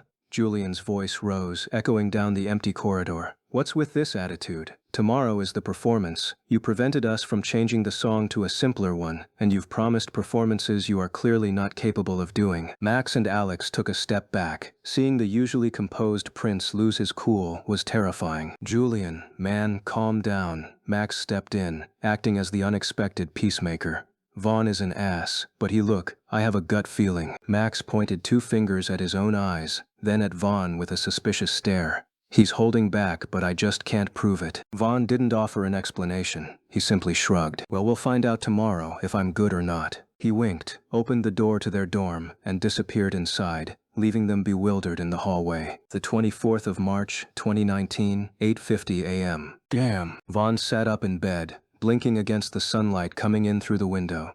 The room was empty. "I woke up late again," Vaughn muttered, rubbing his face. "I'll just have to ask what happened at the briefing later. Fuck those guys for not waking me." He stretched, hearing his spine crack. Despite the lateness, he felt a surge of adrenaline that had nothing to do with sleep. He summoned the system interface. "Acquire 1,000 loyal fans, 1,000 1,000ths, milestone rewards, plus 500 EXP. 5x Starshop vouchers. Acquire 5,000 loyal fans, 2,195 5,000ths. Reward, plus 1,000 EXP. Vaughn grinned like a shark. The Hollywood Week episodes had aired, and his fame was rising slowly but steadily. He had met the requirements long before, but today was the day to spend them. Open shop. Vaughn used a voucher, and the holographic case unfurled above his bed. His saved skill was waiting for him. There were no other useful items to distract him this time. He ignored the cosmetic fluff and pressed purchase. Skill. Basic rhythmic movement. D. Menos 300 AXP. A small, glowing pink grape manifested in his palm.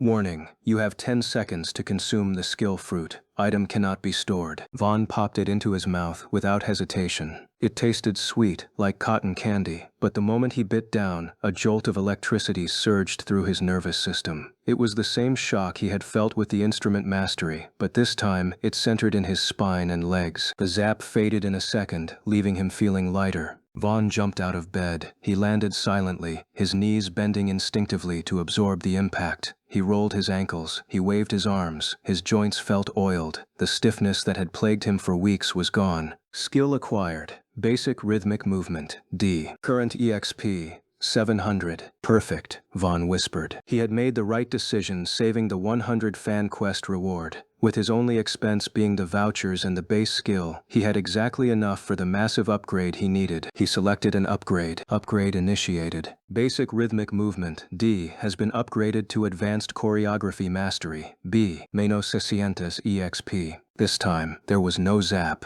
Instead, a warm sensation enveloped his entire body. It felt like stepping into a hot bath after a long winter run. His muscles relaxed, then tightened with a new kind of responsive tension. He looked down at his feet. He wiggled his toes. He felt an innate understanding of balance, weight distribution, and timing. Vaughn tried a backflip and did it effortlessly, like he could always. He even tried some moves from the choreography they'll be performing, and it was flawless. He moved across the floor like he was on ice. He felt hungry to dance now. Vaughn checked his remaining EXP. He had 100 left. He poured it all into his vocals skill, just as he had been doing with his daily quest rewards. Vocals. Car. 145 300ths. What a shame it hasn't improved yet, Vaughn sighed. There were only 4 people in the mansion with vocals as low as his ka, which weren't great for his odds of winning the whole thing. But Vaughn remained confident. He looked at his reflection in the mirror and popped his collar. My dance skills will carry us to the next round for today. Then I'll focus on the voice afterwards. Easy. He grabbed his towel and headed for the door, bursting with energy to complete his daily quest before the show preparations began. Chapter 40. That's what you like. For the next few hours, they were informed on the performance guidelines and given a makeover to look their part. Their room numbers were made to represent their assigned teams. So for Vaughn, they were Team 4, and since they were a 3-boy team and a 3-girl team, the first round saw a boys versus girls showdown. The schedule was listed for them. Team 3, 4 girls versus Team 4, 4 guys. Team 2, 4 girls versus Team 5, 4 guys. Team 1, 3 girls versus Team 6, 5 guys. The show began around 8 p.m., and unlike the auditions, which were held in a room, this was a full production spectacle. A live audience of 500 lucky fans filled the tiered seating, waving light sticks and signs. Giant LED screens flanked the stage, displaying the Project Star logo in bright gold neon. Backstage, in the holding area, Team 4 was filled with tension. "I think I'm gonna throw up," Max whispered, clutching his stomach. He was dressed in a loud burgundy velvet suit with a patterned shirt underneath. "Huh? I thought you were used to this," Julian asked in surprise, adjusting his white cuffs. He was wearing a tailored white suit that seemed to glow under the backstage lights. Max suddenly stood up straight.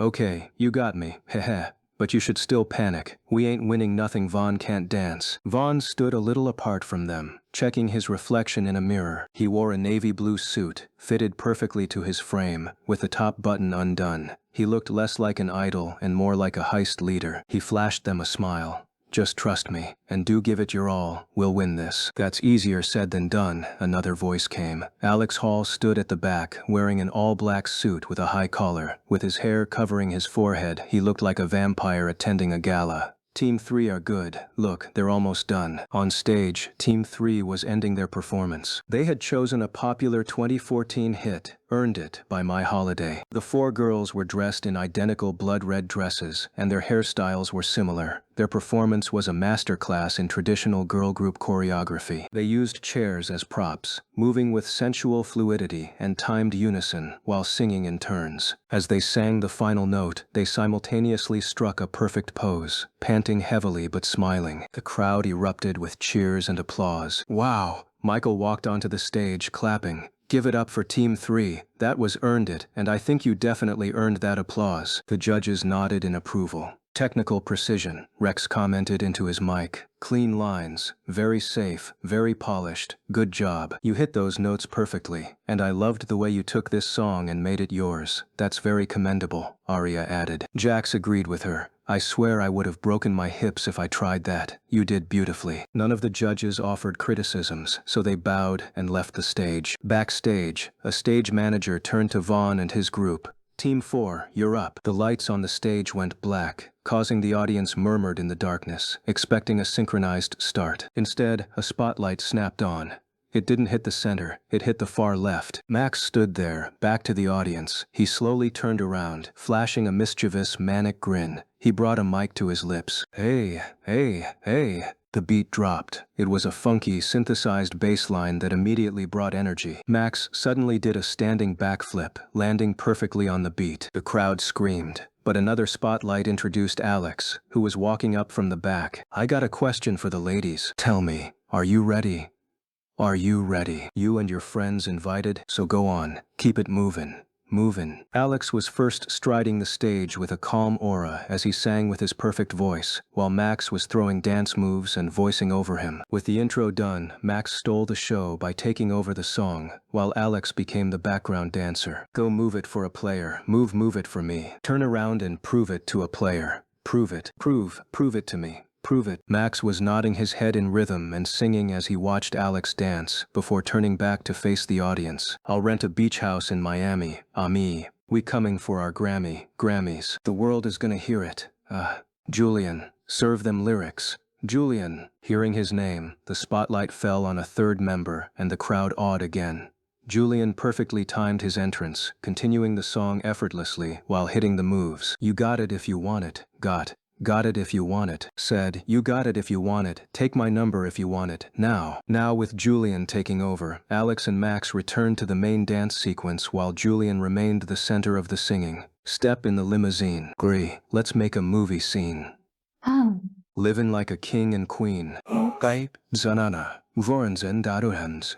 Commendaib, Zananderhanai, Zambikons. Menuna, Smenata. You deserve it, baby. You deserve it all. And I'm gonna give it to you, Tilda. With Julian hitting the high note that sent the audience into a thrill, the center spotlight exploded to life and the fourth member was exposed. The others masked their fear of Vaughn flopping on what he promised. But their mouths dropped as Vaughn used a perfect moonwalk to get to the stage center before spreading his hands and facing the audience. Spotlights are burning so bright, we taking over the night. Lucky for us, that's what you like. That's what you like. For the next verses, Vaughn dropped to the floor and began doing a windmill into a headspin that made the audience scream, while Alex, Julian, and Max took turns at the verse, each saying one line and pulling a move. Max, I'm talking Tokyo to the Rio. Ming. Alex, anywhere that we go, we go. Julian, you can be my hero. Brr. Max, girl, I'll be your villain. Incognito. Alex,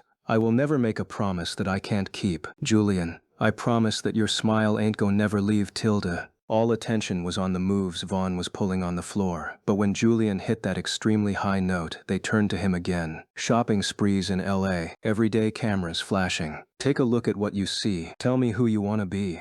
Is it him?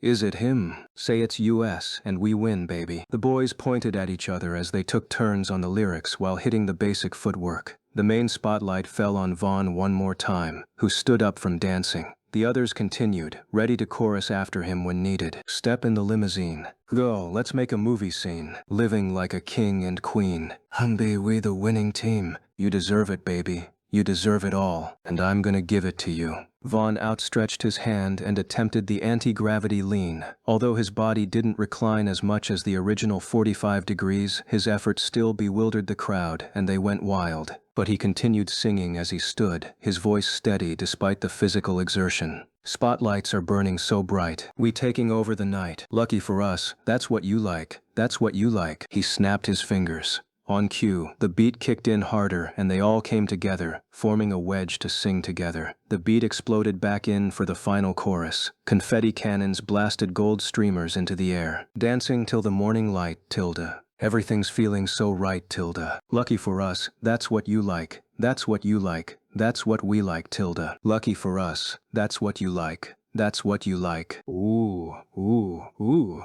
Max and Vaughn did a freestyle breakdance. Julian did a perfect pirouette, and Alex stomped his feet to the music until it died away. After the performance was over, the stage lights were now on in full, and the auditorium shook with applause and screaming. Vaughn felt his chest heaving because of how intense the performance was. He looked at Max, who was panting but grinning like a maniac. It was clear to them all that they had impressed. Michael ran onto the stage, looking genuinely shocked.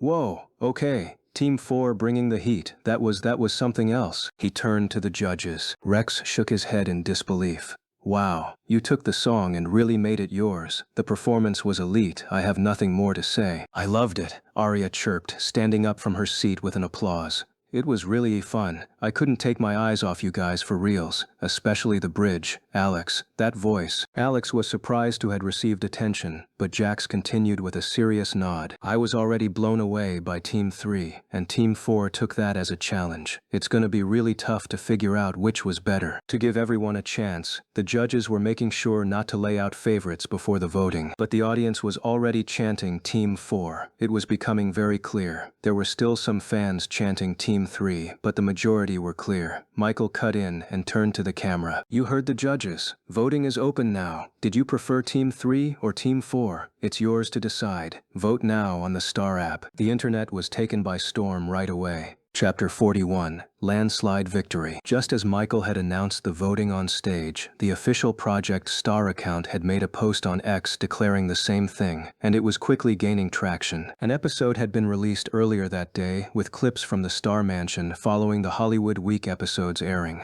The audience had been promised a live round before more clips from the house would be released. But for now, everyone was riled up from what they were watching live. Julian's wife. OMG, what in the actual hell did I just watch? Music, drugs. I know, right? This shit was awesome, man. I was confident Team 3 were winning the same thing, but then Team 4 just had to give us this. Now I don't even know who to vote for. Boobs are overrated. At music, drugs. You must be either blind or really high on drugs for you to say that. Team 4 obviously cleared. The song was made for them, and they just had to make it better. They've got my vote, no debate. Music, drugs, shut TF up at boobs are overrated. You can go eat grass with your own stupid opinion, and can't you appreciate talent? Team 4 is literally a super team, with the likes of Julian and Alex, plus Vaughn and Max who turned out to be unbelievable dancers. Yet Team 3 managed to go against the odds and still gave us something good. They have my vote. Boobs are overrated. WTF is bro rambling. I ain't reading all that, but I'm happy for you, or sorry that happened. Music, drugs. There's no 10-year-old in my basement. But why y'all getting sentimental though? I thought we've been through dis before. Team 4 obviously deserves the win, and y'all be lying if you ain't voting them. Misogyny Watch 101. This is absolute misogyny. It's unfair that you're not giving those girls a chance just cause those guys pulled off some flashy moves. The girls had actual technique and synchronization while the boys just jumped around. Call me daddy, at Misogyny Watch 101. No one gives a fuck about your brainless views. Now get on your knees and call me by my name. Reading is life, at Misogyny Watch 101. I'm a girl and I'm voting Team 4. There's no misogyny in being honest. And at Call Me Daddy, you're a totally retarded nincompoop to utter such. People like you are why women don't feel safe on this app. Reported. FBI surveillance van #8. Watching this comment section like, I hate capitalism. I would have voted for Team 3, but I ain't downloading any app to support these people. It's unfair the app allows up to 10 votes, but from the web it's just 1 vote? That it's all propaganda to get people to download their useless bloatware app. I see through the matrix. Lazy potato. At I hate capitalism it takes 2 seconds to download bro. You just lazy. Team 4 to the moon. Benny Moon stands. Image enough y'all. BNMe Moon just liked this post. I repeat, the best singer in the world approves the cover. Go vote Team 4. No one believed the post at first, thinking it was a Photoshop edit. But after checking the likes tab of the global superstar, the engagement on the official voting post tripled. People who were undecided began downloading the app right away, desperate to be on the winning side endorsed by their idol. Backstage, holding room. While the internet was exploding, the contestants sat on plush sofas, staring at the massive monitor displaying the live voting percentages. They were the only ones allowed to see the bars in real time, even though the names were obscured. The bars displayed the teams only as Team A and Team B to keep the suspense. But the numbers were ticking up at a terrifying rate, and it was clear one side had the edge. Max was pacing, tapping his phone screen frantically. Dude, look at this. Max shoved his phone in Julian's face. People are fighting in the comments. Someone said they'd sell their kidney if we lose. Julian's eyes widened at the screen blocking his view. That's intense, I guess. He couldn't find anything else to say. Meanwhile, Vaughn sat quietly with his eyes fixed on the screen. But it wasn't the monitor holding his attention. He was monitoring another counter only he could see. Plus 50 fans. Plus 120 fans. Plus 200 fans. Plus 300 fans. Current fans. 3,190. In less than 20 minutes, his fan base had exploded. He was truly lucky. According to the news articles he had been reading on his phone earlier, this particular live stream was tracking to be the most popular live broadcast Rising Star had produced since its inception. With it being the first live round, the producers had poured millions into promoting it, and it had all worked out. Suddenly, the backstage speakers crackled. Voting closes in 30 seconds. All teams to the stage for the results. The main stage, 8:25 p.m. The 8 contestants filed out onto the stage. The intensity of cheers in the auditorium had reduced greatly now, with this being the deciding moment. Team 3, the 4 girls in red, stood to the left. They held hands tightly, some of them looking at the floor, others forcing brave smiles for the camera. Team 4 stood to the right. Max was vibrating with energy, unable to stand still. Julian waved politely to a fan holding a sign with his face on it. Michael walked to the center of the stage. The massive LED screen behind him swirled with gold and blue graphics. The voting lines are officially closed, Michael announced. The lights dimmed, leaving only a spotlight on the host and the 2 teams. This was a record-breaking night, Michael said, looking at the camera. In just 20 minutes, we received over 1,150,000 votes. The engagement was unprecedented. He turned to the girls. Team 3, you showed us technical perfection. The judges praised your synchronization. He turned to the boys. Team 4, you brought the house down with charisma and creativity. Michael looked at the tablet in his hand. But in the end, the fans have spoken loudly. The gap is significant. A heartbeat sound effect played over the speakers. Thump, thump.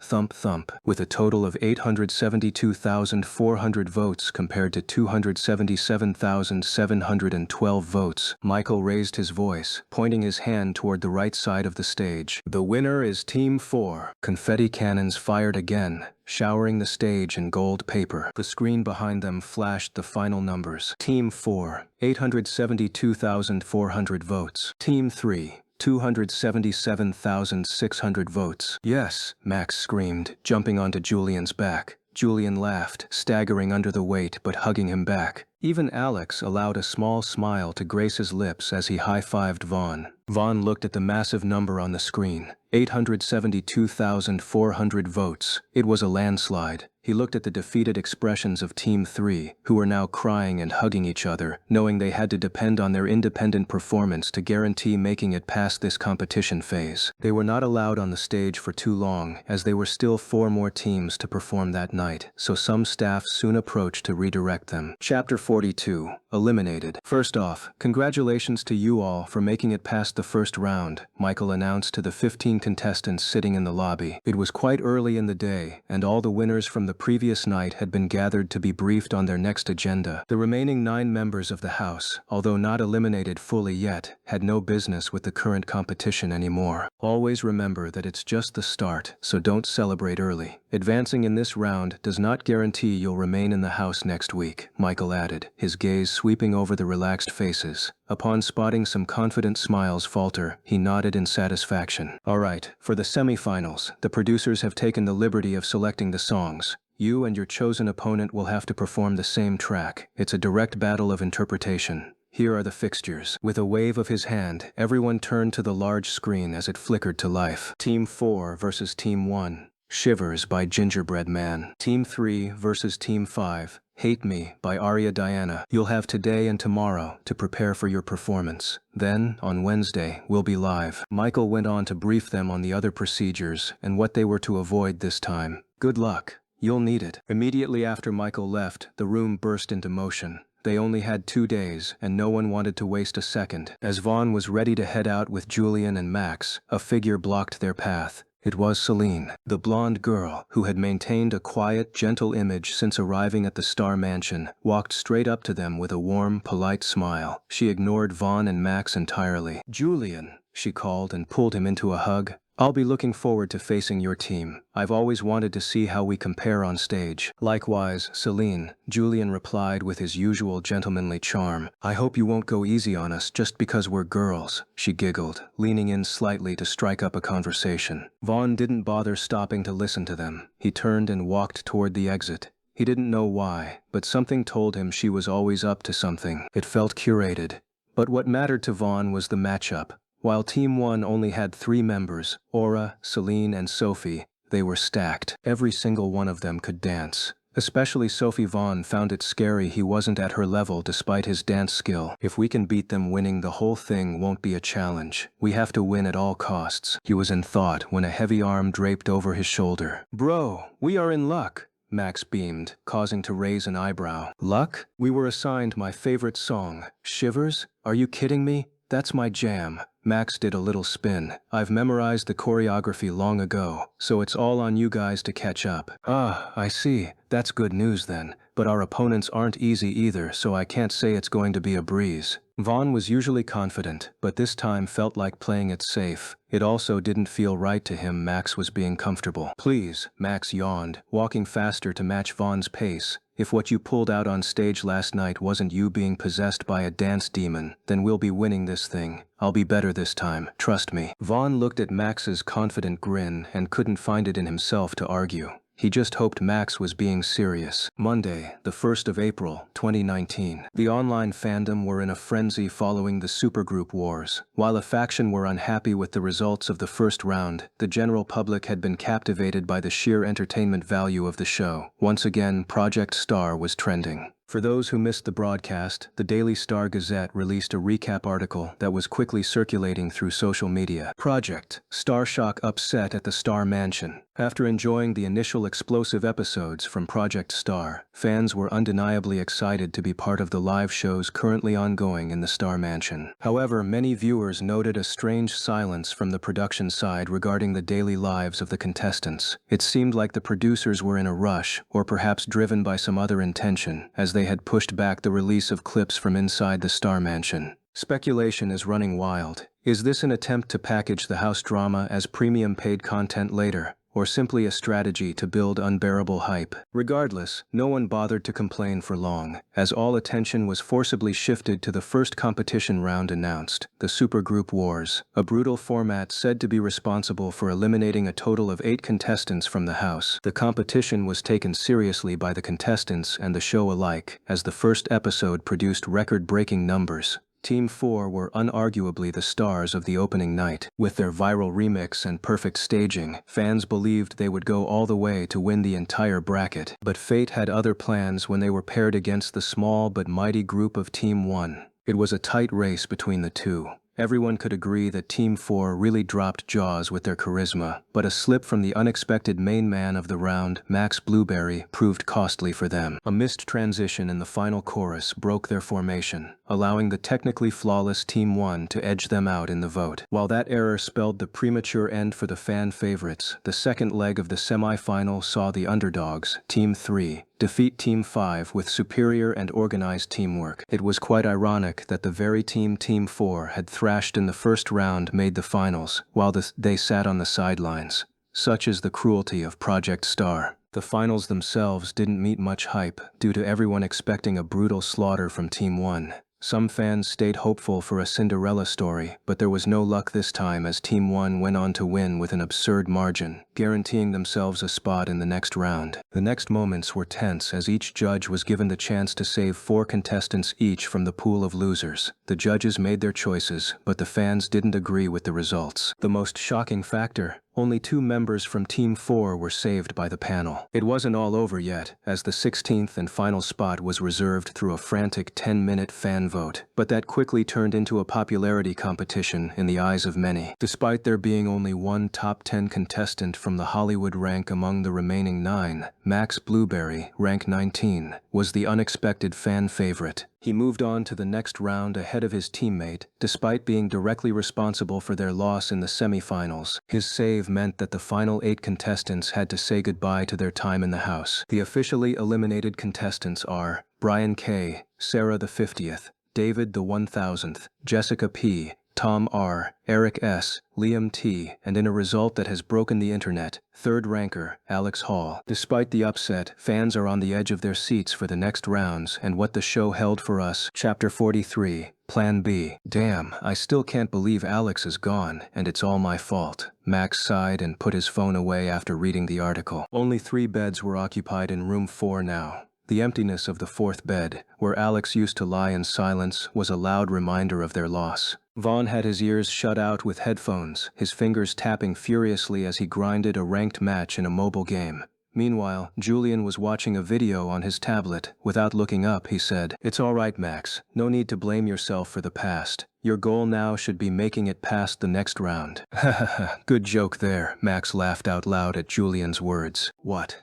Julian finally looked up with confusion. "Please, stop acting like you don't know." Max threw his hands up. "The Masked Singer round will purely judge us for our vocals, and you know I'm not really the best singer, so this might just be my last week in the house with you." Max was referring to the brutal twist Michael had announced earlier. For the top 16 round, all contestants were required to wear full-body costumes that obscured their looks, shape, and height. Voice modulators would be used for interviews. It was a theme from Season 3 that fans had a love-hate relationship with. It killed the visual bias but often eliminated popular contestants who weren't powerhouse singers. "Oh," Julian nodded with slight disinterest, returning his gaze to his screen. Max suddenly shrugged, his mood swinging from self-pity to acceptance. It doesn't bother me much, 'cause I and my buddy Vaughn will be going home together. He's definitely not making the top 8 with his voice. Seeing that Julian wasn't giving him much attention anymore, Max stood up and walked over to Vaughn's bed. Without warning, he reached out and yanked the headphones off Vaughn's head. It came as a shock to Vaughn, who was in the middle of a crucial team fight.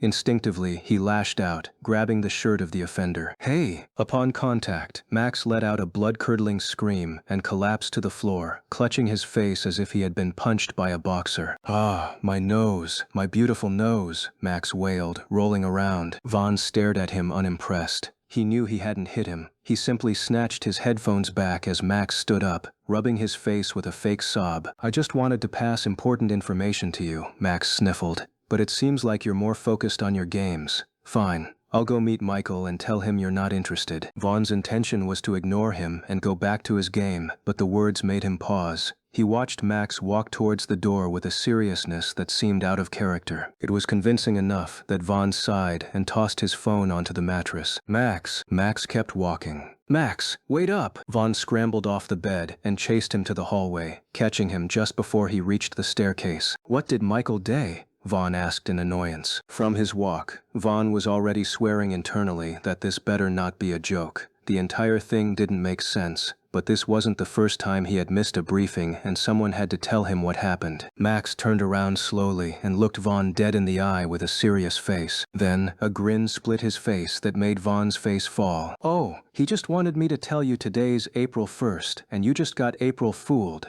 Hehe." Vaughn stared at him in silence. He massaged his temples, fighting the genuine urge to beat Max into a pulp. In his timeline, he had once punched a guy for pulling a similar stunt on this exact day, but this time, Vaughn took a deep breath and abandoned the idea. "I really have gone soft," Vaughn thought. "You clown." "Tsk," Vaughn hissed before turning on his heel and returning to the room. He picked up his phone, only to see the defeat screen flashing in red letters. He had been reported for AFK, so now that you've lost your game, Max flopped onto his own bed, unbothered by Vaughn's glare. "How about we talk, bro to bro?" Vaughn would have originally rejected him, but his cheap phone was overheating from the gaming session, and he needed a break. "All right." Vaughn leaned back against the headboard. "What you got?" Max's playful expression vanished. "So as you must have figured, we'll both be leaving the mansion next week." "Huh?" Vaughn cut him off.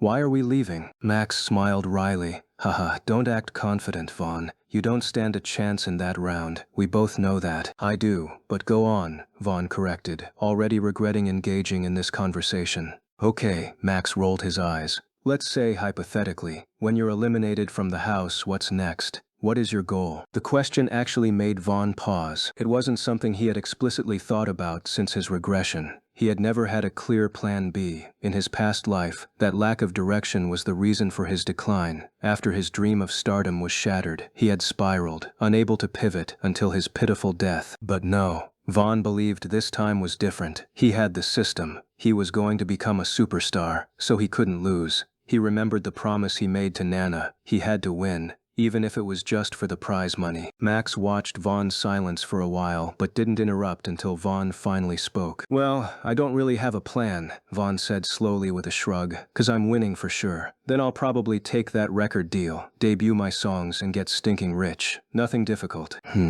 Max shook his head at Vaughn's arrogance, adopting a serious persona Vaughn hadn't seen before. "I don't want to pressure you, 'cause you're still young," Max said quietly, "but my advice is, you should get a plan B. Try thinking about what happens if you don't win. Life has taught me that stuff doesn't always go according to the script." Max stood up, and just like that, the grin returned. "Well, I've said all I gotta say. I'm starving, so I'm head to the cafeteria right now. And even though it's unlikely really, I'll be happy if you make it through." Max gave a sloppy two-finger salute and marched out of the room. With Max's departure, Vaughn's eyes darted to the sole remaining occupant. He crossed eyes with Julian for a split second before the latter evaded his gaze, returning his attention to his tablet. Vaughn lay back down, staring at the ceiling. Max's words bugged him. He had to be realistic about his chances. With the evolved system, he had realized Aura and Julian's skills were somehow both rated S. That didn't make sense to him initially, especially since Julian's skill seemed basic, but it meant their potential ceiling was sky high. They would improve, and Vaughn might not be able to keep up in time. Currently, he was confident in hitting B vocals to get through the Masked Singer round. But what about the semi-finals, the finale? What if he didn't win? The memory of Alex walking out the door with his bags packed flashed in Vaughn's mind.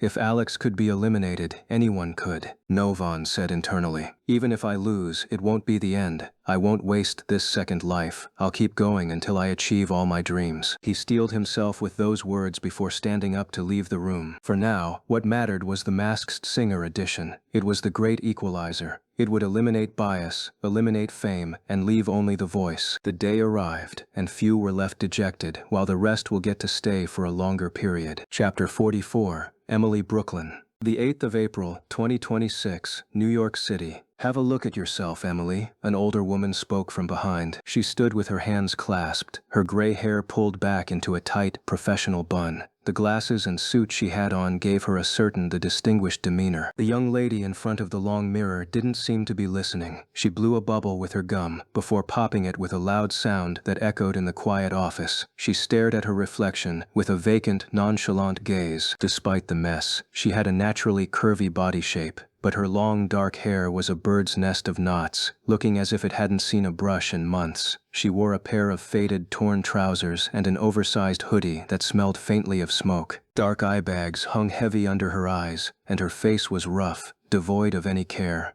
Her lips were dry and broken, with a small scab marking the corner of her mouth. "What?" she asked with a raised eyebrow. The older woman let out a long, weary sigh and returned to her seat behind the desk. Emily shuffled over and dropped into the sole chair opposite her. "Emily, you're 24. And so, you look like you're 35. The woman face-palmed. "You're clearly not recovering. Everything about you has changed in the past year, even the way you carry yourself. You're rotting." "What the fuck do you want from me?" Emily suddenly snapped, her eyes narrowing as she crossed her arms tightly. "I fucking paid you for the therapy, huh? And I've been doing most of the shit you told me to do. Maybe you're to blame for the lack of improvement. Maybe you're just a shitty doctor." The woman wasn't offended by the toxic tone. Instead, a small, weary smile touched her face. "Most of okay, Emily. Do you still smoke?" Emily shifted in her seat at the question.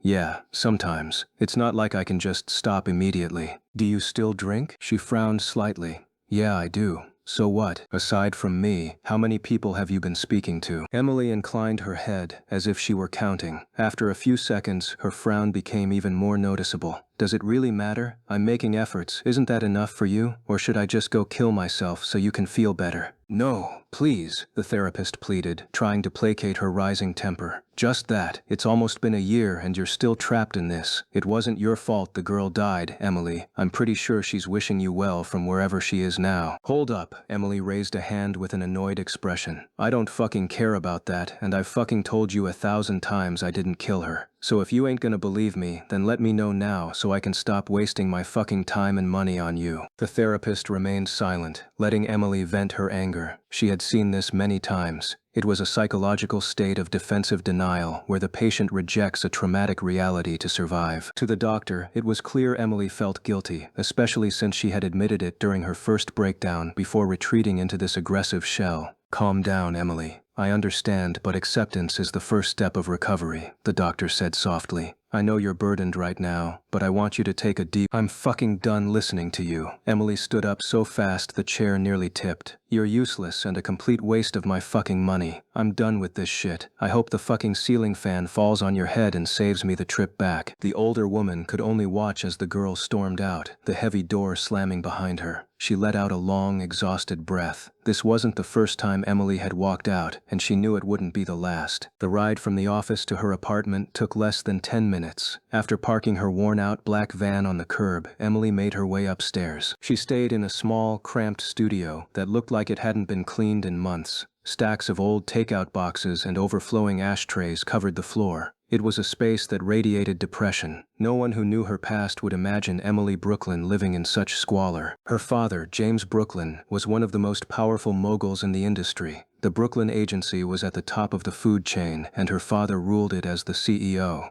"I can't believe that bitch," Emily muttered to herself as she cleared a space on the desk behind her couch. Her mind was still fixed on the accusations. In the beginning, she had been unsure, but now she could swear she wasn't responsible for the death of her star, Mia. It had all started when Emily discovered a dark secret within her father's organization. As the naive lady she had been back then, she tried to expose it. She had underestimated the industry. Her father had dismantled her life right away. It started with the death of Mia, her top artist and friend, who was reported dead from an overdose. Suddenly, evidence surfaced that Emily was a heavy user. Worse, evidence appeared that Emily was her dealer. The frame-up for second-degree murder was perfect. Even though she wasn't put in prison, her reputation was incinerated. Once the most talented young scout and agents in the country, she was now a pariah that no one would work with. For months, Emily had actually believed she was responsible. That was how nasty her father's gaslighting was. Emily lit a cigarette and grabbed a bottle of cheap whiskey, taking a large gulp before flipping open her laptop. She was trying to claw her way back, in her own way. The therapist was useless, but she had suggested trying to work as an independent agent to see if the work would pull her out of the slump. But Emily's standards were too high.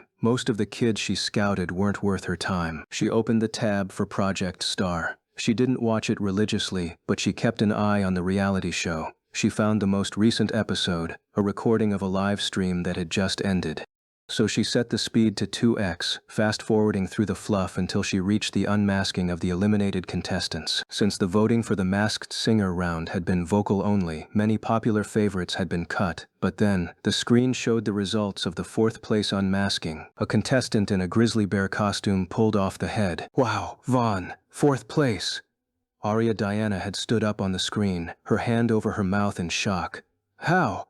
OMG! I can't believe you were the one singing like that." Emily paused the video, and her eyes narrowed. She wasn't the only one shocked. The online fandom was melting down. No one could believe Vaughn had taken fourth place in a pure vocal round. His voice was clearer than it always was, carrying a majestic quality that made the song feel completely different. "There's no way." Emily remembered the earlier clips. He had skipped dance classes and looked like he couldn't move, only to deliver a stunning performance on the face-off night. Now, he was placing in the top tier of a singing round when he was originally known as a vocal flop. "I thought he was holding back, but this isn't a coincidence anymore. Either he's a really good actor, or there's something really special about him." Both were favorable to her, and Emily always believed that a specific set of people had supernatural talent guiding them. She had met a few in her life who could do the unbelievable. Someone who could improve at this rate was a once-in-a-lifetime investment. She immediately opened a new tab and began a deep-dive background check. It took some deeper digging to bypass the surface-level interviews where he wasn't revealing much. Vaughn Varley, orphan, University of Miami. Zero experience with singing or dancing prior to the show. Began busking weeks before the competition. Zach, Naomi. Emily summarized the findings, an energetic look finally returning to her eyes. She grabbed the keys to the van off the desk. "I guess we'll be traveling to Miami," she said, taking a final long sniff before snuffing the cigarette out. "And I might not be needing that bitch anymore." Chapter 45. Final Four. The high of the Masked Singer round was short-lived. Less than a week had passed since the quarterfinals, a brutal culling that had seen the end of the road for several fan favorites, and Max and Sophie were among those who had packed their bags. This time around, however, the producers were finished with the games. There was no grace period or time to practice. Instead, the remaining contestants were thrust into immediate one-on-one sessions with the judges, private performances that would decide their very stay in the house. Just like Hollywood Week, they were to be graded on the spot, but the stakes were higher, and the results were a closely guarded secret, held back until the final day of the week. Unlike the previous rounds in the Star Mansion, this session came with a twist. Instruments were permitted. In fact, they were encouraged. The contestants were informed that no accompanying background tracks or beats would be allowed. It was a raw test of musicality. For those who didn't have instrumental skills, it was a massive disadvantage. To Vaughn, it didn't really matter. His vocals seemed high enough to survive, and the song he was assigned felt like a gift, to fade away by the silent ones. It was a song he had performed back in the early days of the competition. For the fans and the critics raising questions about his impossible improvement, this was the ultimate baseline for comparison. When Vaughn sat before the judges with his guitar, the air in the room had changed. The delivery was night and day compared to his first attempt. The song still carried that heavy emotional weight that had moved people before, but the technical execution was on a different level. His pitch was locked, his breath control was seamless, and his tone carried a new, majestic resonance. It was both powerful and refreshing. After the 4-day-long marathon of private performances, the silence in the mansion was evident. the results weren't presented immediately. Instead, the contestants were given a few days to simmer in their own anxiety before being called to the lobby for the final verdict. "Okay guys, breathe," Michael announced with a warm smile, using his hands in a calming gesture to try and ease the tension in the room. Most of the contestants tried to maintain a stoic mask, but it was easier said than done. Everyone knew the massive gulf between being a top 8 finisher and a top 4 finalist. Even some top dogs looked pale. The private nature of the performances meant nobody knew where they stood. After seeing Vaughn's trajectory, they all feared someone else would pull a secret weapon out of their sleeve. "To all of you who will be eliminated today, you've made it so far. You deserve praise," Michael continued with a raised tone. "You won't be going home empty-handed. Your participation souvenirs and progress rewards await you." But for now, no one was listening to the fluff. Their eyes were glued to the massive LED screen. "Here are the results that determine if you continue in the Star Mansion." The screen flashed, and the leaderboard flickered into existence. 1. Julian West, 82%. 2. Ira Nova, 80.5%. 3. Vaughn Varley, 77.5%. 4. Celine Smith, 75%. 8. Gregory Williams, 63.5%. Silence fell over the lobby. Many who had hoped for an underdog miracle were left staring at the floor in disappointment. The favorites had claimed every single spot, though the order was a surprise to many. "Right, there we have it." Michael broke the silence in a slightly gritty voice. "To all the eliminated contestants, I'm sorry, but your journey ends here. The morning is still ripe, and your buses are waiting to take you to the airport. You can leave for your final preparations." The 4 eliminated contestants didn't need to be told twice. They stood up and filtered out of the lobby. There were no tears this time. They had made it to the top 8 of the biggest show in the world. They felt like they had given everything they had. The opposition was just better. With the room now holding only the final 4, Michael's smile returned, wider this time. "Congratulations to all of you. Now, there is only one round that separates you from the grand finale. For this, it will be a duet with your assigned opponent. The screen will show the randomly generated fixtures." He pointed to the display as it refreshed. SF1, Vaughn Varley and Celine Smith, Senorita, Gingerbread Man and Elena Martina. SF2,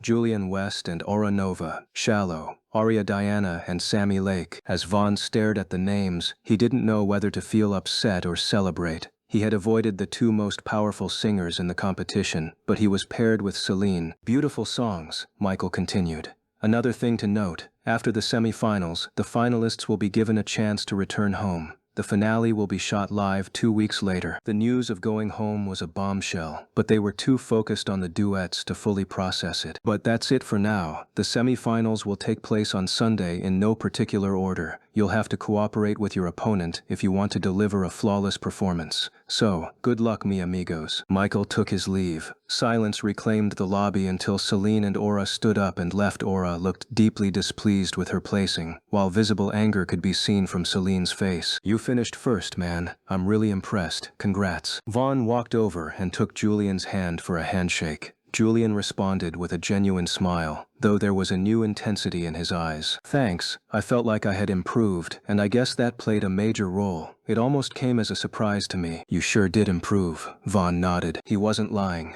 Through Inspect, Vaughn had noticed Julian's vocals had leaped from B to match Aura's B+. It was the first natural leap in stats Vaughn had observed since the start. Vaughn, meanwhile, was still stuck at B-. It had been enough to clear Celine, who was also at B-, but he was now still the weakest link technically in the top 3. "Seriously, Vaughn," Julian said, looking him in the eye. "I don't know how you do it, but it's like you're getting better every single day. Be honest, have you been holding back this whole time?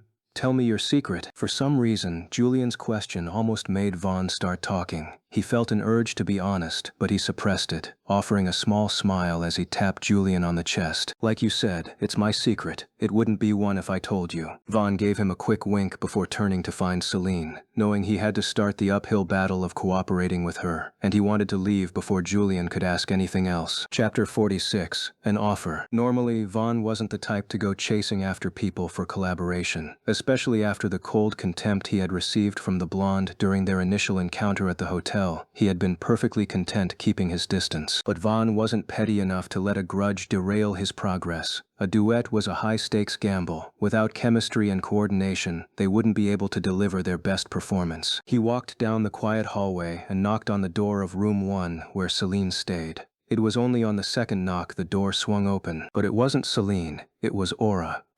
I'm looking for Celine." Aura offered a small, tired smile. She was dressed in comfortable sweats, holding a paperback book with a finger marking her place. "She's not here right now. She went down to the cafeteria to grab some food for both of us, but she should be back in a few minutes. You can come in and wait if you want." "Sure, if you don't mind." Stepping inside, Vaughn realized it was a carbon copy of his own room. Though their room were originally designed for 3 contestants, there were still 4 bed spaces. Seeing the 2 well-made empty beds in Aura's room felt like a mirror to the void Alex and Max had left in his. Aura sat back down on her bed, leaning against the headboard. She had her attention on the book for a moment before closing it. "I haven't had a chance to say it properly, but congratulations, Vaughn. Your improvement, it surprised everyone, including me, I must say. I'm happy for you." "Thanks," Vaughn said, leaning against the desk. He looked at her with curiosity. "Be honest, though. With the way things are going, do you feel threatened by Julian? Do you think you can beat him?" Aura tilted her head. Her answer wasn't the competitive fire he expected. "Like everyone here, I want to win. Julian is a formidable opponent, so it won't be easy, but sometimes it isn't always about the destination. The journey counts for a lot more than people realize. There will be no hard feelings if I don't win, whether it's in the semis or the finale." Vaughn found the reasoning surprisingly solid. It was a level of maturity that felt out of place in a cutthroat reality show. "So, what's next for you? After Project Star? If I win, or if I do well enough to attract a label, I'll take my shot right away," she said in a drifting tone. "And even if I don't, the experience was worth the flight. I'll probably go back home, maybe apply for a proper music academy or help my uncle with his business in Australia." "You're an Aussie?" Vaughn asked in surprise. She laughed softly. "Yeah, I came to Miami because my uncle's friend has a small studio here. I wanted to see if my voice could carry in a bigger pond. I guess it did." Vaughn was about to say something else when the door clicked open. Celine walked in, balancing 2 takeaway containers in her arms. She was smiling, but her expression faltered for a fraction of a second when she saw Vaughn sitting there. But it returned almost instantly with even more brightness. "Oh, Vaughn, you're here?" Vaughn stood up from the edge of the bed. "Yeah, I wanted to talk about the duet. Maybe we could arrange some time to meet and discuss how we're going to handle it." Celine contemplated this, her eyes scanning his with the intensity.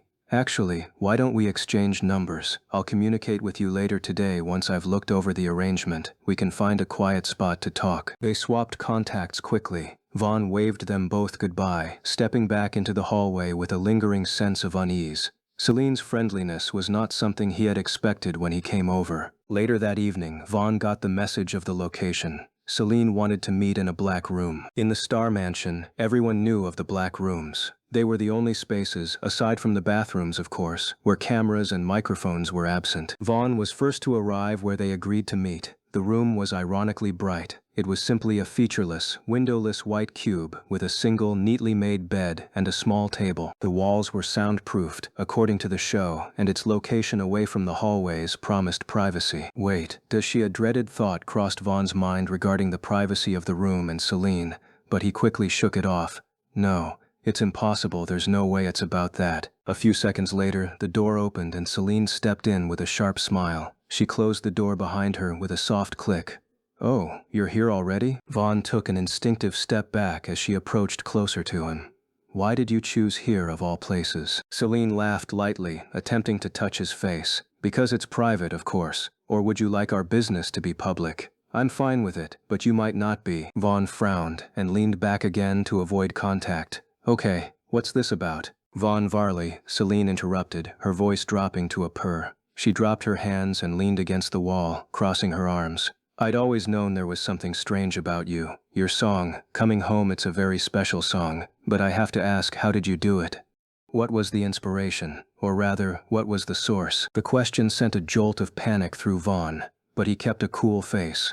"I have no idea what you're talking about. If you have nothing useful to say about the duet, I'm leaving." "Don't be so quick, honey," Celine said with a now mischievous smile. "You know exactly what I'm saying. That isn't your song, Vaughn. It's an unreleased, incomplete demo, yet you passed it off as your own composition. Do you have any idea the kind of trouble that can land you in? Intellectual property theft is a career killer before the career even starts. Vaughn had no defense. The song was a popular song from the past timeline, and there was no trace of it by this time. The idea it had something to do with Celine was baffling. He didn't say a word, instead turning toward the door and reaching for the knob. "I'll lay down my offer before you go," Celine interrupted him. "It's simple. Lose to me on Sunday. Throw the performance just enough. If you do, no one ever hears about this. Not the fans, not the judges, not even the original singers. But if you refuse," she pushed off the door, stepping closer and raising her legs for their foreheads to almost touch. "I'll make sure you're eliminated and disgraced. I won't lose anything, but your reputation will be ruined before it even begins. So, decide your fate, Vaughn, the easy route or the hard one." Vaughn stared at her with nothing to say, but Celine didn't wait for an answer. She reached past him, pulled the door open, and stepped out into the hallway. Now outside the room, she looked back at him with a slow, seductive wink. "We'll start our training tomorrow, darling. Don't be late." Chapter 47, Semi-Finals 1. The days leading up to the semi-finals went by quickly. Everyone in the mansion was hard at work. While the production teams ran around making sure all conditions for the day would be perfect, the contestants busied themselves with practicing religiously. Thankfully for Vaughn, the situation with Celine didn't get in the way of their work. They met up daily to rehearse, and since Señorita was already a duet, they didn't have to fight over who sang which part. They just focused on getting the performance right. The days passed without any major problems until the big day finally arrived. 21st April, 2019. The morning was consumed by a marathon makeover session. The artists worked for hours to ensure every contestant looked exactly like the artist they were trying to project. Celine was dressed in a slinky, floor-length silk slip dress in a deep wine red. A high thigh slit allowed for movement, while her blonde hair had been styled into effortless beach waves.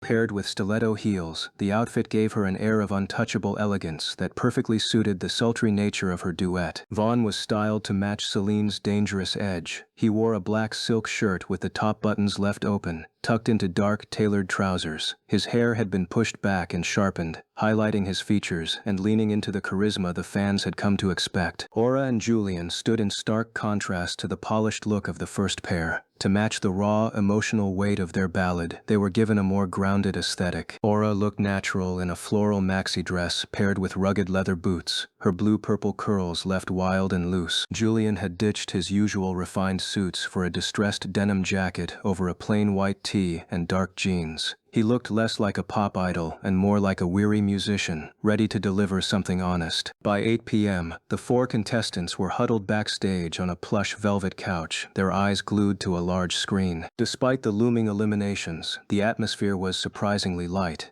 They were the final 4. They had survived the culling, and for a few fleeting moments they chatted and laughed. On screen, the lights of the grand arena came on, and confetti blasted before Michael stepped onto the stage with his radiant smile. "Welcome to the semi-finals of Project Star," Michael shouted over the deafening roar of 1,000 fans. As the Inktube livestream went live, the digital world also went into a frenzy. "I eat books and music for breakfast.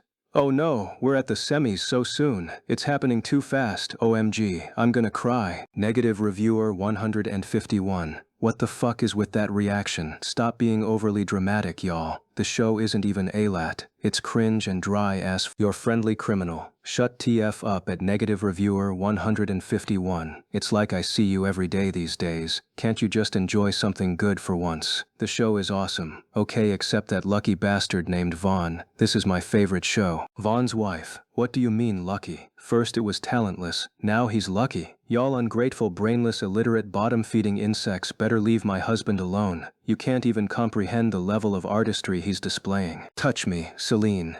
Chill, lady. My bro's going home after today, so it's of no use defending him, and yeah, we all know he's been riding on luck through this show. I hide speed. Why y'all even paying attention to those two? Can't we question how unfair it was for the show to pit 2 of the favorites against each other? It's clearly rigged. Mr. Know-It-All. Nah, at I hide speed I really think it's random, and trust me, it won't benefit them to do such." Magic Castle Guardian. "Yeah, you're right. But it's still lit though. It's almost time for the completion to start, and the interviews go crazy, man. The monitor backstage shifted from the crowd to a pre-recorded documentary segment. It was time for the audience to see the stories behind the voices, and it was Julian and Aura's turn first. The screen filled with Julian West. The lighting was soft, focusing on his sharp, handsome features as he sat in a library background. "My name is Julian West," he began with a steady voice. He talked about his early years, the way music had always been the heartbeat of his home. He offered sincere thanks to his family for letting him chase a dream that most deemed impossible. But then, his expression wavered. "People ask me if I feel the pressure, and I have to admit, I do. Every day. I'm scared of failure. I don't want to be the guy who had everything and did nothing with it. That's why I give it my all every time." The scene shifted to an interview inside the Star Mansion. The interviewer asked the inevitable question about his father, the legendary Rayan West. "My father is my role model," Julian said firmly, "but I want to create my own path. I don't like the comparisons. I'm not him. I want to become as great as him, yes, but I came here for myself, to create a name that belongs to me." The segment ended with Julian looking at a framed photo of his father before turning away to face the stage. He was tired of being a prince. He wanted to be a king of his own making. "That's why I can't just be good. I have to be better." Then, the scene shifted, and the screen was flooded with the bright, harsh sun of the Australian outback. This was Aura's story. It opened with an old footage of a younger Aura seen sitting on a fence next to a bearded man, with a massive horse standing beside them. The narration described a talented girl who grew up swimming in wild rivers, shooting targets at a range with a rifle, and winning gaming tournaments. "I didn't grow up wanting to be a star," Aura's voiceover explained. "I just liked the challenge of trying new things. I never even thought about singing as a career." The story changed when her Uncle Sam was introduced. He was the one who realized her voice was a diamond in the rough. Through his connection with his friend Uncle Mark in America, he encouraged her to take the leap. The narration followed her journey across the ocean, leaving the quiet town for the noise of Miami. Unlike Julian, Aura's tone was relaxed. She spoke about how she cared more about the feeling of a song than the score at the end of the night. She didn't feel the weight of a legacy, she felt the joy of the ride. "I'm just a girl from the bush who found something she loves," Aura said with a shrug and an honest smile. "Whatever happens today, I've already won because I'm standing here with people I respect. I'm just living in the moment, and I don't want it to end." The interviews concluded with a swell of emotional music that filled the arena. Backstage, Vaughn felt a strange sense of respect for both of them. One was running from a shadow, and the other was chasing a feeling. Michael walked back onto the stage, wiping the corner of his eye. He looked at the audience and smiled. Two incredible journeys that started worlds apart, now colliding right here on this stage. From the pressure of a legacy to the freedom of the wild, please welcome Julian West and Aura Nova as they perform the iconic track, Shallow. The lights went black instantly. The show was starting. Chapter 48, Semi-Finals 2. The stage remained dark for several breathless seconds until a single spotlight pierced the gloom. It illuminated Julian, looking every bit the weary country boy in his denim and grit, holding his guitar as if it were his only anchor. "Speak the truth, my girl." Julian sang softly into his headset microphone, pacing the stage with a restless, searching energy. The beam of light trailed his every move, isolating him in the vastness of the arena. "Are you content in this modern world, or do you crave more? Is there something else you're hunting for?" Julian paused for a beat after that final question. The crowd erupted into a deafening roar, but he remained rooted to the spot with his eyes closed, completely immersed in the song. "I'm sinking. In all the bright times, I find I am yearning for change, and in the dark times, I dread my heart." As the last note of the verse lingered, the darkness on the other side of the stage vanished. Aura was revealed seated at a grand piano, her fingers dancing over the keys to produce a haunting, melodic swell. She leaned into the mic, her voice going through the air with soft clarity. "Speak the truth, my boy. Aren't you tired trying to patch that hole? Or do you crave more? Isn't it tough acting so stone cold?" As the melody deepened, Julian walked toward the piano to join her. His guitar strumming grew more frantic, perfectly accompanying the rising power in Aura's voice as she leaned into the next verse with newfound energy. "I'm sinking. In all the bright times, I find I am yearning for new, and in the dark times, I dread my heart." Then, the atmosphere shifted. Aura rose from the piano bench, pulling the microphone from its holster as Julian met her in the center of the stage. They stood face to face, their voices colliding and augmenting one another in a desperate, beautiful struggle for dominance. "I'm past the limit. Watch as I sink in. "I'll never touch the floor," burst through the water, where they can't harm us. We're far from the shallow now. The harmony in their voices, while perhaps not capturing the exact technical perfection of the original, was something far more profound. Their powerful resonance filled every corner of the arena, creating a sense of shared healing and attraction that swept through the audience in a wave. In the shallow, in the shaha shalalalawa. For the remainder of the performance, Aura and Julian stood back to back, pushing their vocals to the absolute breaking point to deliver the song's iconic, soaring climax. They delivered it with such fluidity and power that the audience was left awestruck. There was only silence until the very last moment. After Julian's guitar trailed off and the background instrumentals faded into the rafters, the silence that followed was broken by a roar so loud it felt like the arena was shaking. The judges were already on their feet.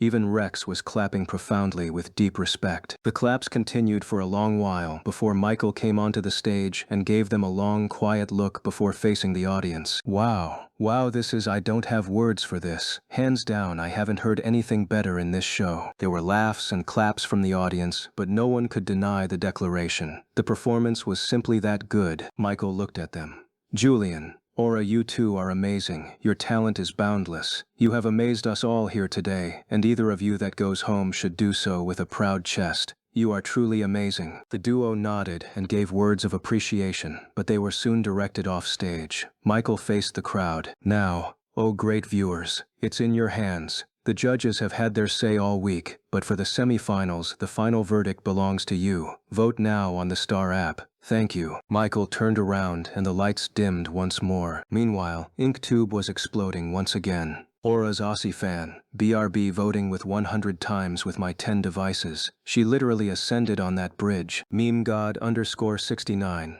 Nah Ulian's face when he hit that low note. Absolute cinema. Celine's servant. It was boring lolly. Just a standard ballad, nothing special. Your angry teacher, at Celine's servant, 0% rage bait bro. C-ball and go to school, Mr. Know-It-All. If you actually analyze the frequency, Julian's shift gave him the stability needed for the duet, but Aura's resonance is what carried the emotional peak. It's anyone's game. Vaughn's wife. Julian was good, but I'm saving my data for my husband. No nothing guy. Why are they singing about shallow water? Are they going to the beach? Tim Bake. The AP is lagging on my iPhone. OMG. Everyone is voting at once. Project Star. The portal is now closed. Meanwhile, Aura and Julian had met up with Vaughn and Celine backstage. They had a warm welcome with lots of praise upon their arrival, but now everyone's eyes were fixed on the unmarked polls, looking at how the votes were going.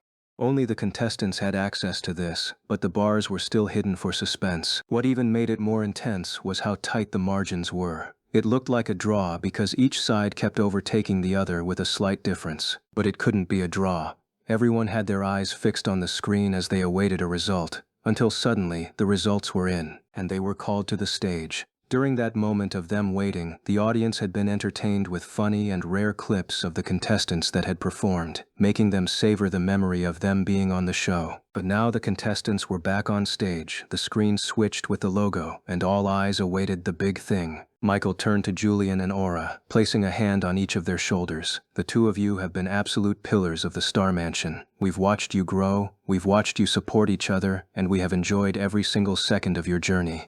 You've brought a level of class and raw talent to this house that will be incredibly hard to replace." Michael paused and looked at the audience. "One of you will be leaving, and tonight, the cans have spoken." With a total vote of 2,809,655 compared to a total vote of 2,822,131 inches, the audience saw how tight the margins were as the numbers flashed on the screen. Michael paused to build suspense before announcing, "The winner is Julian West." There were many defeated sighs and hisses, but equally as many cheered. It was the fans' choice after all. Michael spoke up. "Congrats, Julian, you're moving over to the finale, and to you, Aura. It was a joy to watch you here. We will not forget you, and we hope your passion does not forget you either. Congrats on coming this far." There was a light cheer as Julian and Aura exchanged hugs. The former was a little emotional, but Aura had a bright smile, as if happy for his win as well. After they left the stage to background music, Michael looked back at the crowd. "The night is far from over, guys, as after a short break, we'll have a look at the journey behind our next contestants, Celine Smith and Vaughn Varley. Stay tuned." Chapter 49. Semi-finals, 3. The arena remained dark, and the gigantic LED screens lighted up with a video of a house covered in massive flames while rain poured down. You could hear a little girl screaming. The scene shifted to a dimly lit room. Celine sat in a velvet chair. She looked down at a collection of old, scorched photographs on the table in front of her. She touched one and gave a small, downcast smile. "Oh, I remember that one," she whispered, and her expression quickly turned solemn. "That was the day I lost them all. My mother, my twin brother, and my younger sister. They didn't make it out. The fire was too fast. Only my father and I survived." The screen changed to show a series of pictures taken in a hospital room. A man lay in a bed, surrounded by beeping monitors and a maze of clear tubes. He looked like a shell of the man from the fire footage. "My dad survived the accident, but not in the way anyone would want. He entered a persistent vegetative state. It's been 12 years. He's been moved to a long-term acute care facility. He's alive, technically, but every single day is a battle for him." The camera returned to Celine in the dark room. "That was the moment I chose music. It was the only way I could talk to him when he couldn't answer back. I sang to him every day in that ward." The music in the background picked up speed, becoming more rhythmic as the screen showed clips of her auditions. It showed her in the dance studio and how much effort she always gave in. "People think we're all here for the fame," she said, looking directly into the lens. "Others say it's just about passion, but I didn't come here with a choice. I know it sounds selfish, but my only dream is to make enough money so my father can stay alive. The bills are piling up and the medical insurance is cutting us off next month. They told me they'll have to pull the plug if I can't pay the bill. He is all I have left in this world. I can't imagine a life where I can't go to that room and hold his hand." The interviewer's voice came from off-camera, asking if she felt any fear. Celine didn't hesitate. "My only fear is losing my dad. I'm not afraid of the stage. I'm not afraid of the judges. I'm only afraid of the silence that will come if I fail him. I have to win." The final shot was of Celine standing in the hospital room, leaning down to kiss the forehead of the sleeping man. The screen slowly faded to black as the sad instrumental music lingered. Backstage, Vaughn looked over at Celine, who was sitting at the other end. She looked calm, almost too calm. "How convenient to have such a background," Vaughn thought to himself. "I'm not buying it." He felt a wave of saltiness wash over him. He could see the crew members nearby wiping their eyes, and he knew the audience at home was probably doing the same. Celine had just secured the sympathy vote, and it made his stomach turn. But he quickly forced himself to focus. The screen was about to show his story. Vaughn realized that he had no idea what his segment would look like. Unlike the others, he had been very careful to keep his past a secret. He had realized it would do him more harm than good if he was to reveal too much, so Vaughn had opted to be reluctant in sharing information. The soundtrack for his segment started, this time more energetic. "I'm Vaughn Varley," his voiceover said confidently. The screen showed several photos of a very different Vaughn, photoshopped ones. He was wearing an academic gown, standing in front of the University of Miami logo. He looked like a high-level intellectual, a student of the mind who had suddenly decided to walk away from his books to chase the spotlight. "I'm a psychology student from the University of Miami," the voiceover continued. The interviewer asked how he ended up on the show. "Being on this show has been a dream since I was young," Vaughn said on screen. "And my sister, she was the one who gave me that final push to be here. She said I could sing, and it turned out I can," Vaughn had answered after being asked how his sister encouraged him. The screen then showed a montage of his journey through the rounds. It showed his first audition, and then a side-by-side clip of his performance of To Fade Away. The contrast was shocking. His voice had improved so much in such a short time that it didn't even sound like the same person. It looked like a miracle of growth. The interviewer asked the question everyone wanted to know. "Do you have a secret to this improvement? What advice would you give to others who want to be as good as you?" Vaughn looked relaxed on screen. "Regarding the improvement, I believe practice makes perfect. Others can do the same if they just put in the work. Also, you can never give up on your dreams, no matter how far away they seem." The irony hit the audience immediately. The show cut to several clips of Vaughn's absence in rehearsals and sleeping until late in the afternoon. Backstage, Vaughn slightly face-palmed. "They're doing it on purpose." It irritated him how bad the show wanted to set him up. The segment ended with Vaughn looking directly into the camera. I'm here to win, and for reasons I won't disclose, that is the only option I have entering this show." As the screen faded, Vaughn felt a pit in his stomach. His part was short. It had no soul compared to Celine's. He wondered if he had made a huge mistake by not making up a sob story of his own. The lights in the arena stayed dark for a few more seconds. Then, Michael walked back onto the stage with his wide smile. Chapter 50, Semi-Finals, 4. "Two incredible stories," Michael said in a poetic tone upon reaching the stage. "On one hand, we have a daughter's love, a promise made in the silence of a hospital room to keep a father's heart beating. On the other, we have a man who walks a lonely path, a student of the human mind who refuses to show his own hand. One sings for a life, the other sings for a dream he won't let go." He raised his hand toward the stage. "Please, welcome to the spotlight for the final duel of the night, Celine Smith and Vaughn Varley." The arena went black, and seconds passed before a spotlight fell on the far right of the stage. Vaughn was standing there, with a Spanish Cordobés hat on his head and a small-sized guitar in his hands. He struck the strings, playing the sharp, catchy intro beat of Señorita. He began to walk across the stage with a slow, rhythmic pace, his boots clicking against the floor. Behind him, in the shadows, a group of professional dancers began to clap their hands in a sharp, flamenco-style harmony to match the beat he played. 2 seconds later, another spotlight came on, exposing Celine. She was standing at the opposite far end of the stage in her deep wine-red dress. She looked stunning, her blonde hair falling over her shoulders as she began to walk toward Vaughn, a handheld microphone in her hand. "I love it when you call me Señorita. I wish I could ignore how much I need you, Tilda. But every touch is ooh la la la. It's deep la la la. Ooh, I should be going. Ooh, you keep me turning for ya, Tilda." As soon as Celine hit the first note, the real show began. The stage lights fully flashed on, revealing the entire dance troupe. They were already moving in a flurry of red and black, delivering a sultry choreography that matched the heat of the song. Vaughn didn't stop playing. He kept walking toward her, his fingers moving across the guitar strings with a speed and precision. "Back in Miami, Tilda." The crowd erupted in a deafening cheer at the Vaughn's first line. The wind was heavy with the rain. "Heat rising off me, Tilda." Before I even asked her name, la la la, it felt like ooh la la la. Yeah, no. Vaughn was now standing only inches away from Celine. He tilted his head, the brim of his hat still shadowing his eyes, but his gaze was locked onto hers. His emote made him look like a man who was dangerously obsessed with the woman in front of him. Moonlight in midnight. We stayed for hours through the night. Golden-hued sunrise. Her body's perfect in my hands. La la la. It felt like ooh la la la. Yeah. Celine began her next verse. Internally, she was boiling with rage. Vaughn's singing was perfect. He had promised her he would perform badly, but looking at him now, he was far from doing so. She realized then that he had played her. She tried to stay professional, her voice soaring through the arena, but she got a massive distraction. Suddenly, Vaughn threw his guitar and his Spanish hat to the side. They landed perfectly in the wings of the stage. Celine's eyes widened as she sang. What is he doing? Is he quitting? But she was wrong.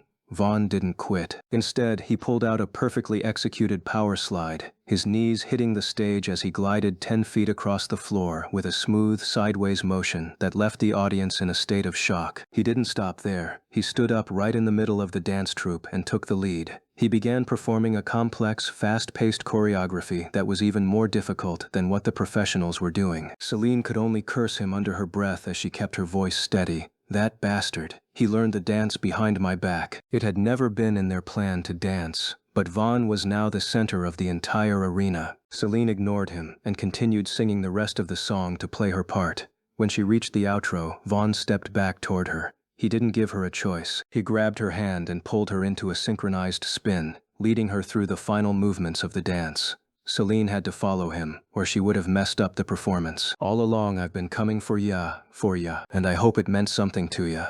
Ooh, call my name, I'll be coming for ya. Coming for ya, coming for ya, coming for ya, for ya, for ya. Oh, she loves it when I call. For ya. Ooh, I should be running. Ooh, you keep me coming for ya. They ended the song in perfect harmony, their voices blending into one final, soaring note. They froze in a pose, Vaughn holding Celine in a slight dip, their faces only an inch apart as the background bongo drums gave one last tap and faded away. The silence didn't last as a roar of claps and screams flew from the crowd, appreciating the absolute cinema they had just witnessed. The night didn't disappoint them any bit. After the cheers finally subsided enough for a microphone to be heard, Michael stepped back onto the stage. He was grinning from ear to ear, looking between the two of them. "Wow, I think I need a glass of cold water after that," Michael joked, causing a wave of laughter to ripple through the crowd. But seriously, that was smoking hot. The chemistry, the moves. Vaughn, I didn't know you had those legs. There were more laughs and claps from the audience. There you have it, guys. Give it up one more time for Vaughn Varley and Celine Smith for that incredible performance of Señorita. The applause reigned for a long time before Michael continued. Now, oh great viewers, it is up to you. This is the moment that decides the very last person who will be moving on to the grand finale. Only one of these two can advance. It is a tough choice, a choice between heart and mystery, between a promise and a dream. The lines are open, go vote, now.